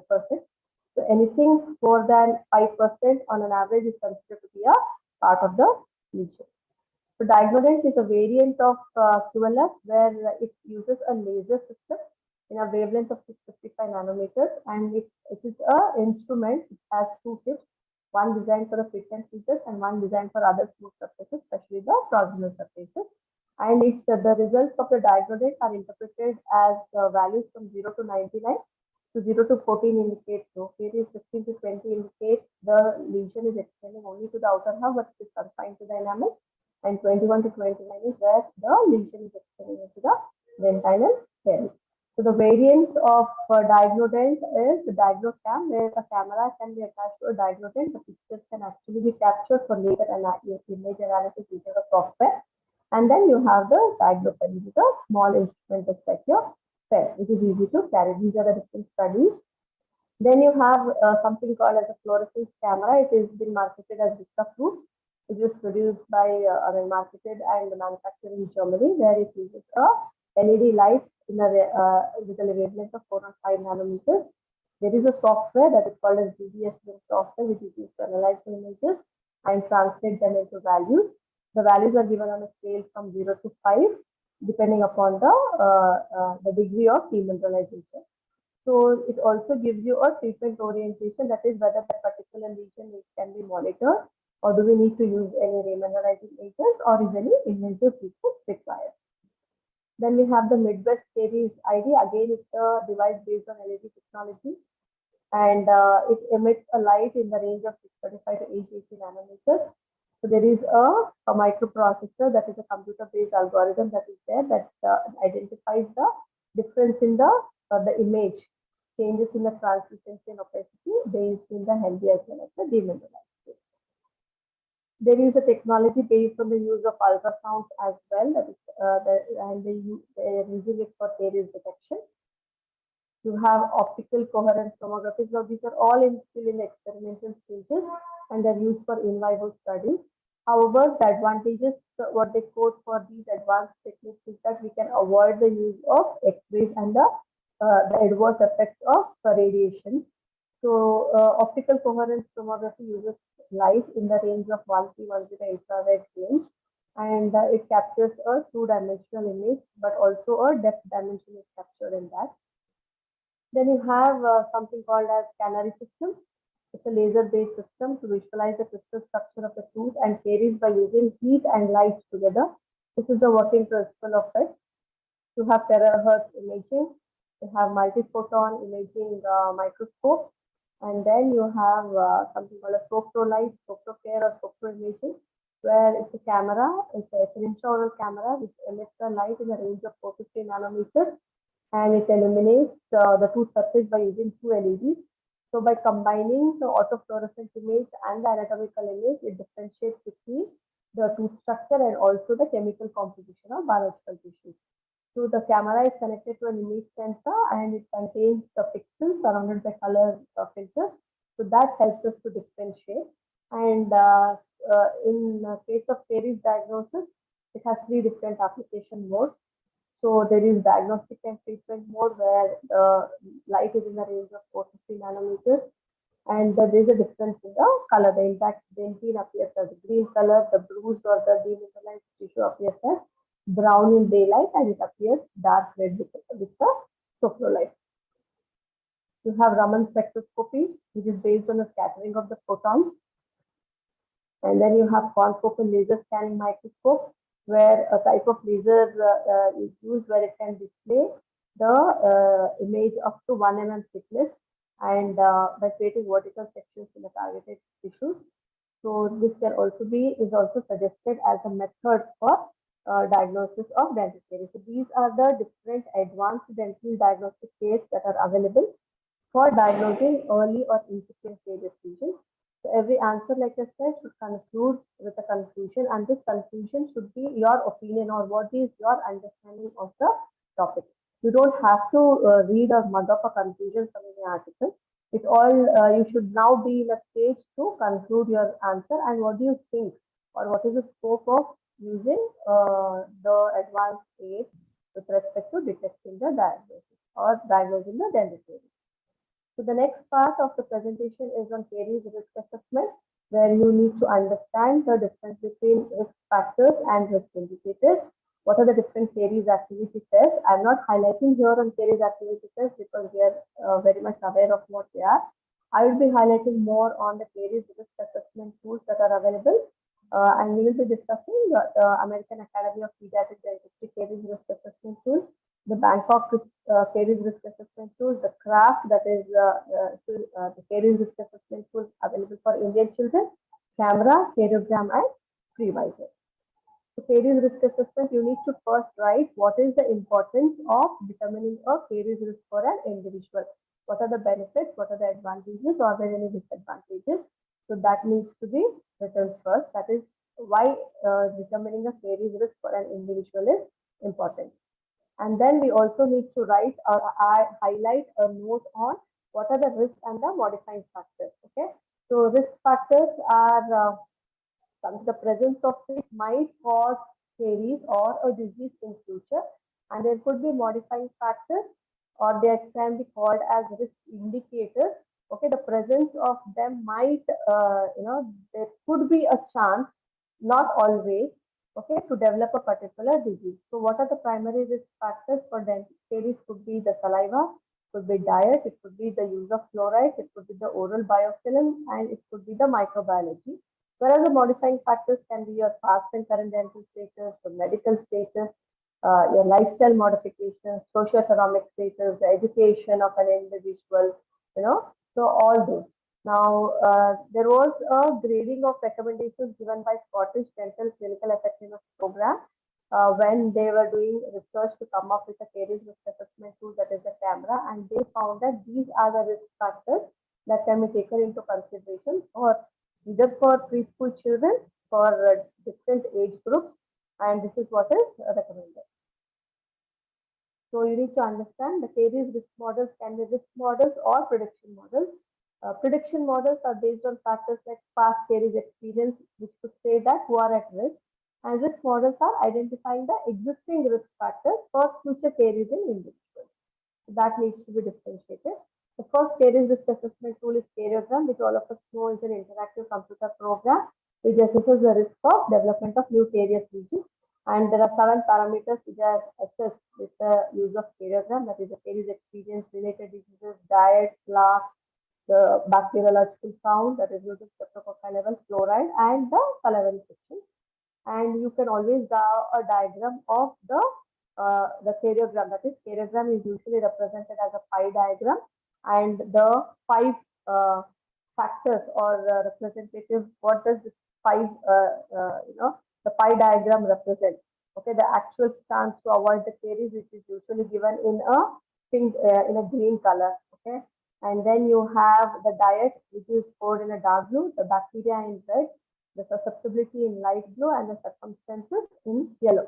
You can always draw a pie diagram representing these 5 factors, and how you can always throw a highlight on what exactly the karyogram is helping us with. It is helping us to understand the chance of avoiding caries, okay, whether it is high or low based on the assessment of these factors.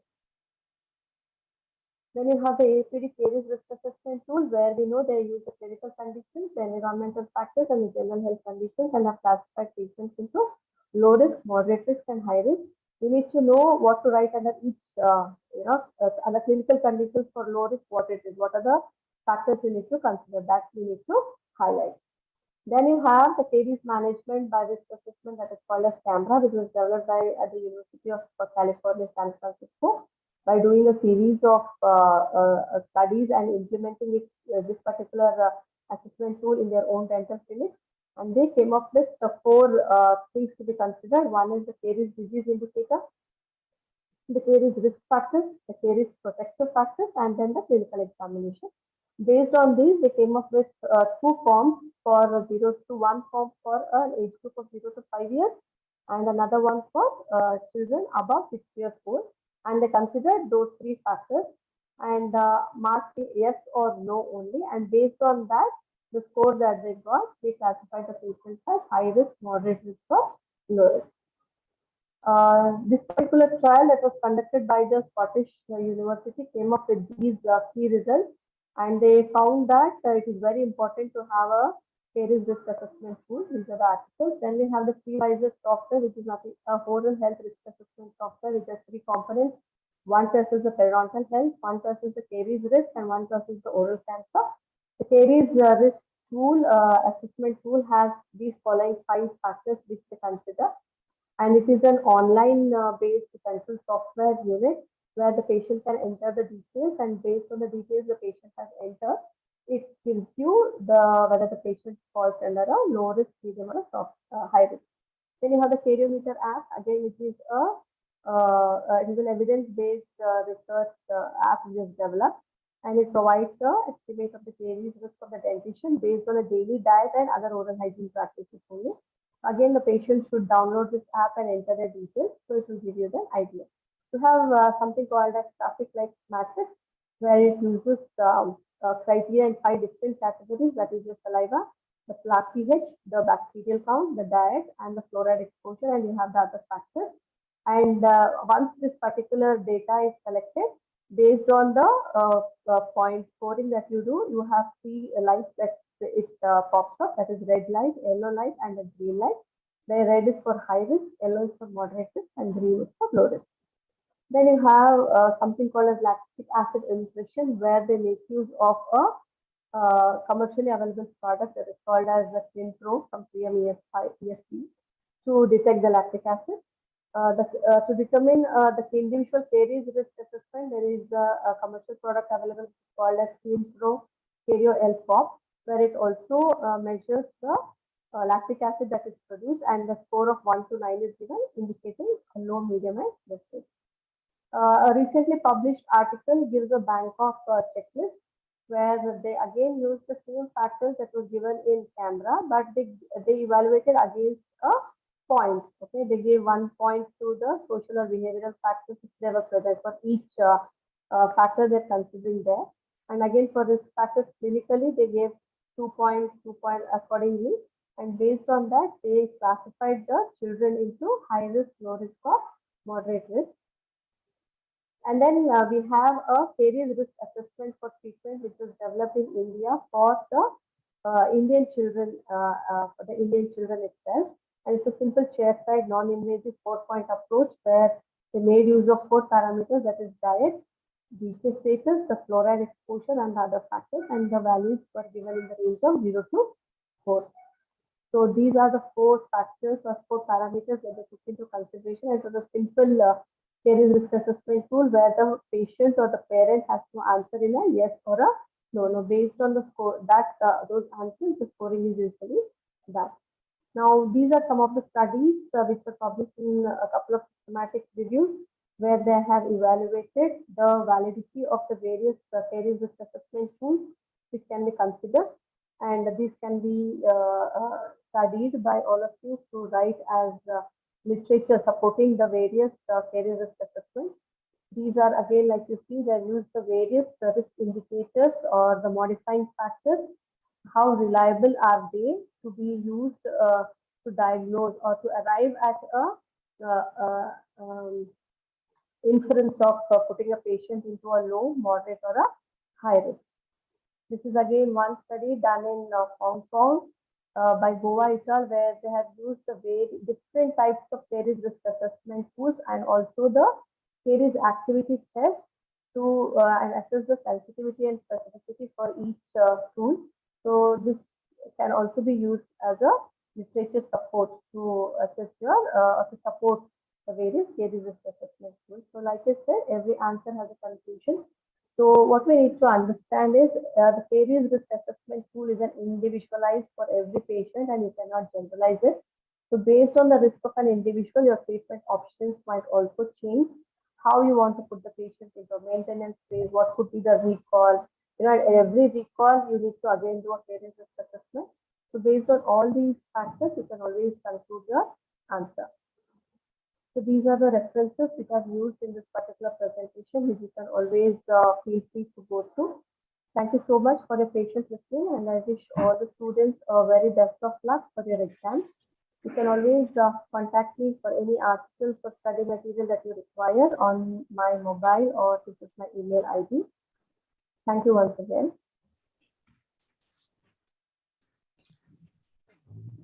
Thank you, Dr. Veena, for an amazing session on risk assessment and diagnosis of caries. I think Dr. Geeta, we have some, I can see a lot of questions on the chat window. Can I take a couple of them and go on, or is it okay? Yes, sir. You want me to read also? I have a list of questions. Can I read Yes.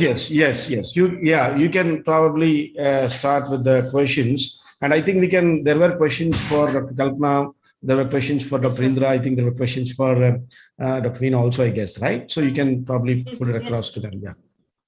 Yes, sir. So for the first question, sir, does application of the bond strength of GIC or compost Kalpana ma'am? Dr. Kalpana?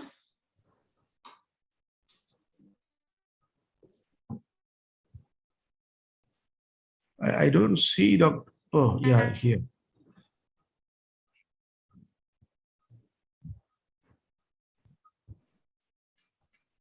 Dr. Kalpana, can you hear us? Dr. Kalpana? Dr. Geeta, I think we can maybe keep those questions on hold. Yes, can we go to Dr. Indra? Yes, sir. Yeah. Yes, sir. I'll go to the. What are self-goals in management of early childhood caries? Sorry, ma'am, the question was not clear. What are patients' self-goals in management of Self-goal ECC? management? Yes. Self-goal management is basically like brushing, taking using fluoridated toothpaste, then sugar intake. All those are self-management goals. Whatever we tell them, so they have to manage that at the home. So we can give, which is nicely explained in Journal of California Journal Dental Association when the article is there. If the students want, I can share that article. It is nicely explained in that article. What are the self-management?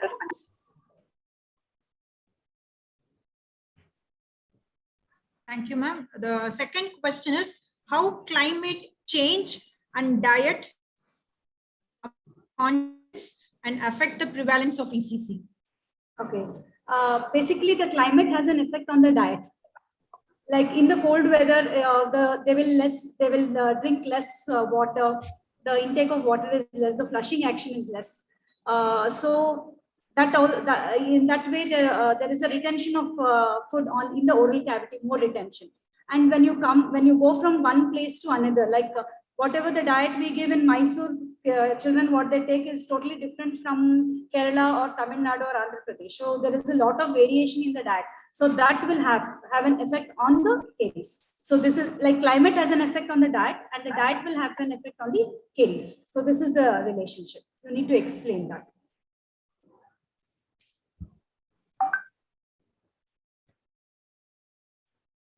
Thank you, ma'am. I think one question for Dr. Veena. It was like explain camera system. I think that question was asked even before I came to that slide on caries risk assessment.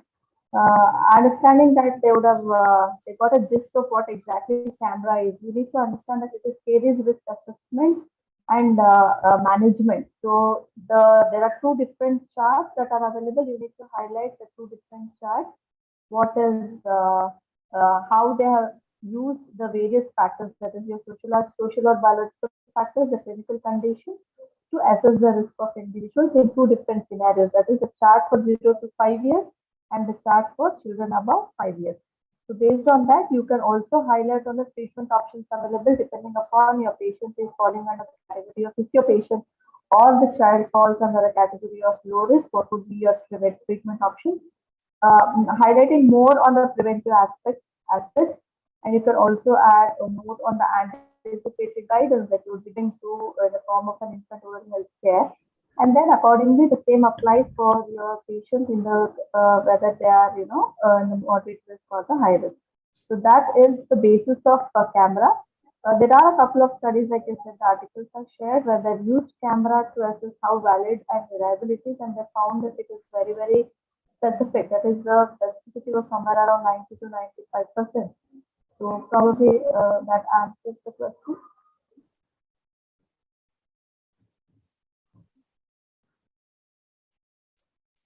And now the questions are for Dr. Kalpana, ma'am. Explain the efficacy of organic fluorides. Okay. So organic fluorides, they were actually propagated in 1950s by Moleman and co-workers, and they're nothing but basically amine fluorides. So they have been promoted, and they have been shown to have more efficacy on plaque reduction and as the anti-gingivitis action. However, if they are compared with the inorganic fluorides, then I would say that there is they almost might be having the similar percentage of caries reduction, because otherwise, as of now, if we see the studies, there are in vitro studies about the efficacy of organic fluorides, about the micro hardness of enamel. And it has been shown through the in vitro studies that organic fluorides are better as compared to the sodium fluoride agents. However, if we see the clinical caries reduction, that might be almost the same. I have not been able to find any of the clinical studies showing better reduction as compared to sodium fluoride or any other or inorganic fluorides. But yes, they have been shown to have better improvement in the enamel hardness. I'm not able to start the video actually. I mean, trying to. Okay, ma'am. We can, okay, I'll just allow you to on the video, ma'am. Ma'am, your next question is, why indicated in lactating and pregnant women? Yeah. As per the UCSF protocol, which was given in 2016, and the recommendations are, there are certain contraindications, and one of the contraindication is in pregnant and the lactating women. The reason being that silver and fluoride it will be secreted in the milk, and it will be transmitted, it will be transferred to the fetus also. And moreover, SSKI, the saturated solution of potassium iodide application after SDF, may lead to overloading the developing thyroid of the infant or the fetus, as the case may be, and can be harmful for with the iodide, the potassium from the potassium iodide solution. So that is not advisable. That's why it is recommended that it should not be given in the pregnant and lactating women. So moreover, it has been recommended by a thyroid specialist that all the women of a particular age group, they should be tested with the pregnancy test to confirm their status. In case they have any, they have unknown, it is unknown pregnancy, then they should, that pregnancy test will confirm their status, and SDF application is contraindicated. The concern is that of the iodide. Thank you, ma'am. Any alternatives to reduce chaining of SDF? Yeah, there is a research going on, and the research is going on, and there is a molecule by the name of glutathione molecule, and there are a number of studies now and in vitro studies, and it has been shown that it may be as efficacious as the potassium iodide, and maybe more effective also as compared to the saturated solution of potassium iodide in minimizing the discoloration after the SDF. Glutathione is one molecule which is still in the research in vitro studies. Thank you, ma'am. The next question is, does the application of SDF affect the bond strength of the restorations we give, like GIC or composite? This is also extremely topic. It was a controversial, and but a systematic review has been published in maybe I think in 2020 in BMC Oral Health, and they studied the bond strength of various adhesives and restorative material like GIC post SDF application, and nothing could be said conclusively about the effect on the bond strength. However, 4 studies showed that the bond strength is not affected after the SDF application for GIC, the glass ionomer. While so I would say that it is still under study, and we cannot say very conclusively whether it will be affected or not, but many more studies, more evidence is for that the bond strength will not be affected. However, there are studies which say that bond strength is affected. I hope I have answered. One question. Yes, ma'am. Thank you. Thank you. The next question is, while comparing fluoride and amine fluoride, I'm not. While comparing stannous fluoride and amine fluoride, which one is found to be more effective in preventing caries? So stannous fluoride, fluoride. These two have been used in combination after the 80s, and they have not been used separately in any clinical trial. for comparison. They have been used in conjunction, in combination with each other in toothpaste and mouth rinse formulations. And they have not been, yes, the same thing is that stannous fluoride has got more action on the bacteria. It is more antibacterial because of the presence of tin ions. And amine fluoride is also effective on the plaque. So they have been used in combination, and there are a number of studies, but they have not been used separately to see which is better. And one has to go into the literature. At least I have not been able to find out. If anyone can throw light, Dr. Muthu, I'm unable to say much more than this, which has more efficacy. Yeah. I think even I don't know exactly whether one is superior over the other, but probably I might look into the literature and see what is the current status, if there is anything specifically one is superior over the other. Yes.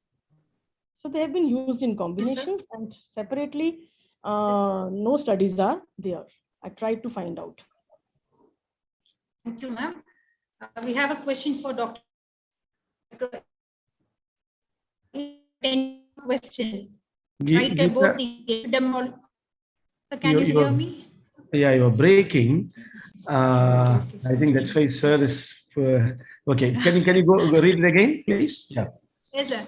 Like in case if a 10-mark question is asked on epidemiology of dental caries, what should be written? Was a question for Dr. Indra. Sir, I request Muthu sir to kindly. Okay. Anyway, okay. So actually, see, there are two. One paper which Dr. Indra has projected can be a good template. It's the global prevalence on ECC by one of the authors, Nicolines. I couldn't collect the first name.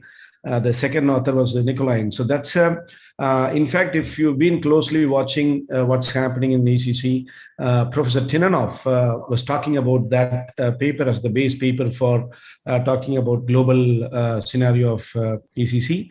So use that paper as a reference. And you might want to talk about individual regions. You can take continent-wise and see one paper which you can cite is our paper from India. Of course, there is a separate on, but not all the zones you have papers like that. A few countries have papers like that, but not each and every country. So use the global prevalence, that paper as a model. And if possible, wherever there is data available on different regions, European region, Latin American region, Australasian region, like that, you can divide. And wherever information is available, you can project that. And in Asia, you can talk about a little bit about the paper from Dr. Akhila's paper on prevalence on India. So, I think that's what you might want to present your answers. Yes. Can I add a point, sir? Yes, please. You can divide each. Common. We can just put it a heading, sir. So under these common headings, what are the diet in that region? What is the caries prevalence? You can just make a column wise. So each country you can, if you are getting the data, you can put it across and so that it will be easy for the recall and. Before you go for the exams, it will be easy for recall and revision. So just put the column wise and just enter the data, whatever data you are getting. That will be more useful. Fine. Yeah. So actually, there are a couple of more points, I think, until Geeta comes back. It's in context with ECC.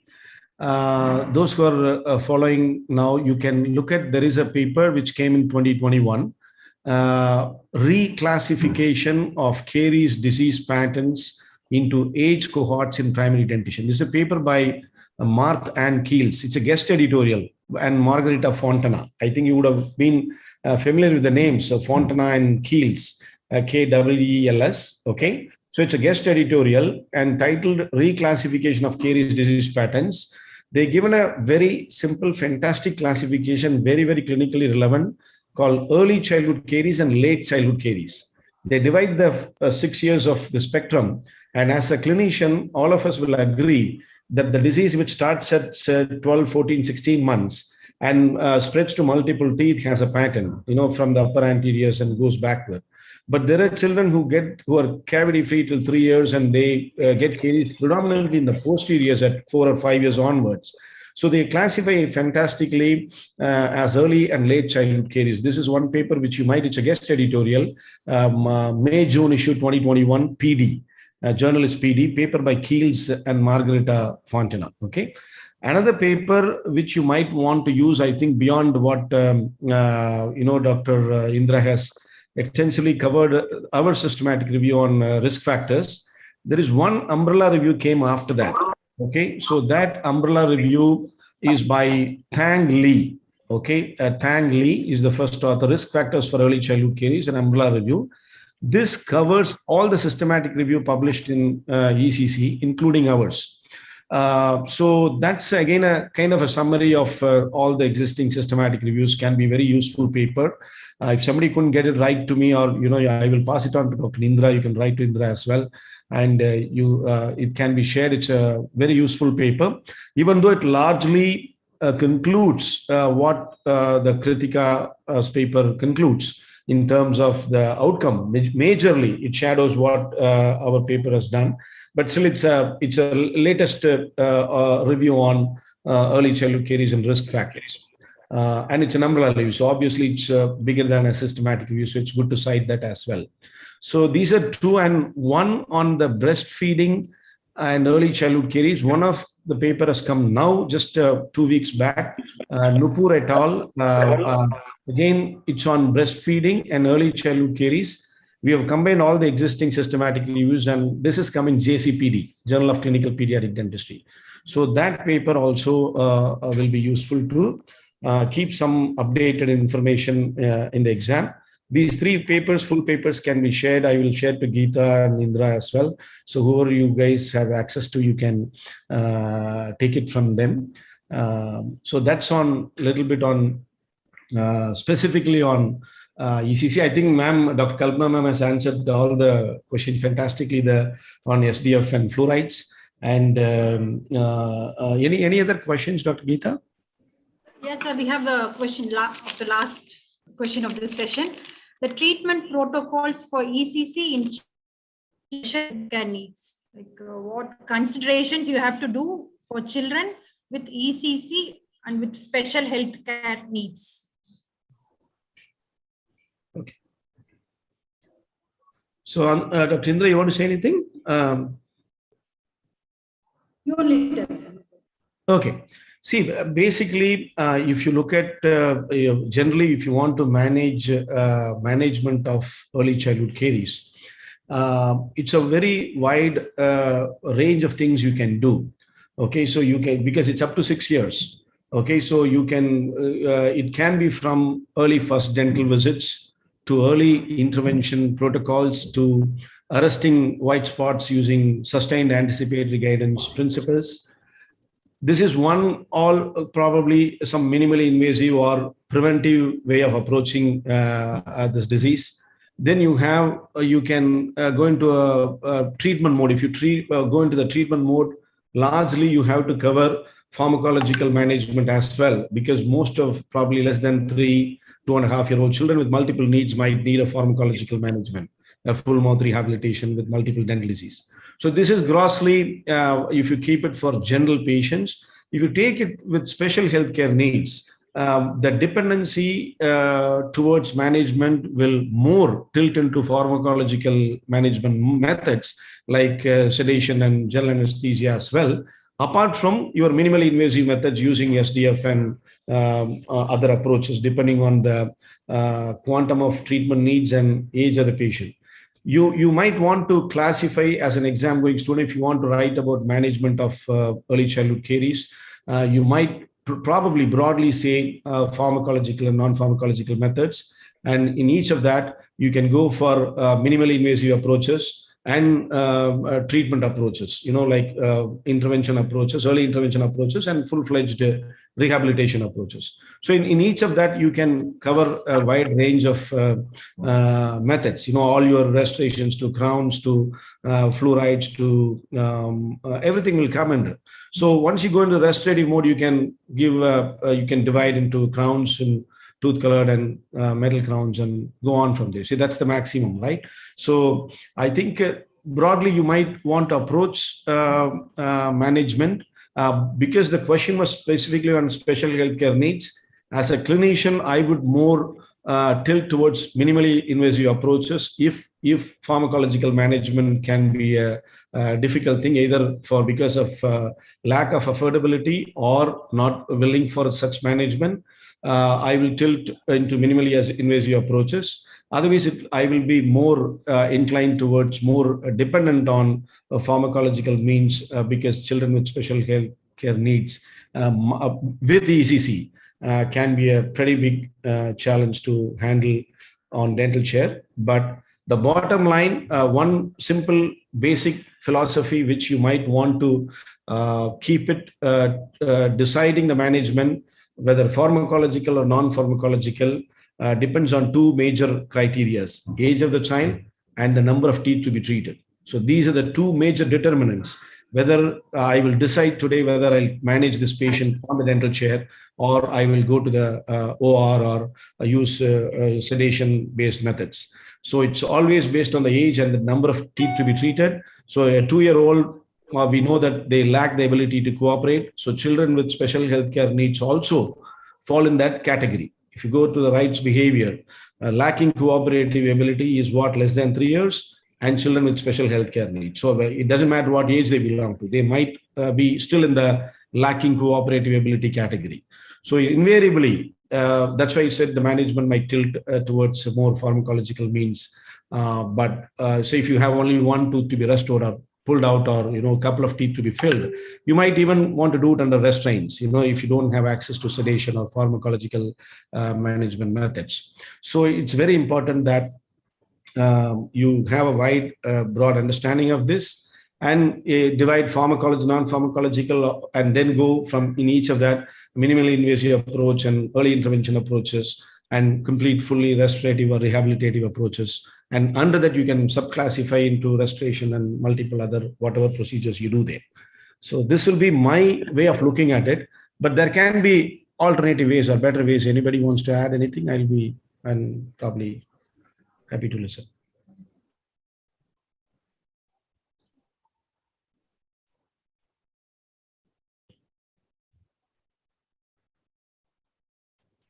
Thank you, sir, for sharing your knowledge and making this session a more interactive one. And we are to the end of the session. And we request the moderators to present the certificate of appreciation to our speakers of the session.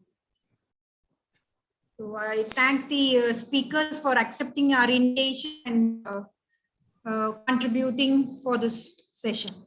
So first we have Dr. Kalpana Bansal. Thank you, ma'am. Thank you, Dr. Kalpana, ma'am, for your time and great presentation. So much. Thank you. Thanks, ISPPD, for giving me this opportunity. Thank you, Dr. Indra. Thank you, Dr. Indira. Thank you, sir. Thank you, sir. It was a great learning opportunity for me too, sir. Thanks for giving an opportunity to speak in this platform. Thank you so much. Thank you, ma'am. For Dr. Veena. Thank you, Dr. Veena. Thank you so much. I'd like to acknowledge the ISPPD office for giving us this opportunity. Thank you, Murthy, sir. It was great interacting with you again. Thank you, Dr. Veena, and thank you for your time. And on behalf of ISPPD, a big thanks to all three of you for your time and sharing your knowledge. And of course, the hosts, the responsibility on the shoulders of KSR, Dr. Geeta and Dr. Sharad, doing a wonderful job. Great. Sir, appreciate. we have really, a token of appreciation for you Yeah. also, sir. Yeah, Please I'm going to accept. receive it. Yes, thank you. Thank you, sir. Thank you, Dr. MS and Dr. Shushan, for accepting our Thank you. invitation and being a part Thank with you. us. Thank you, sir. Thank you very much. Thank you, sir. Thank you. Thank you. Dr. Shushan. Good luck for all the students, huh? Crack your exams. Best of luck to the All the best, students. students. Do well.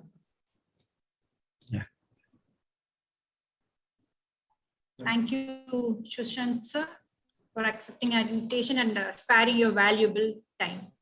Thank you. Thank you. So with this, the first session of the second day is over. We'll be starting the next session, it's afternoon session at 2 o'clock. Thank you. Thank you. Thank you all. Have a good day. Thank you very much. Thank you.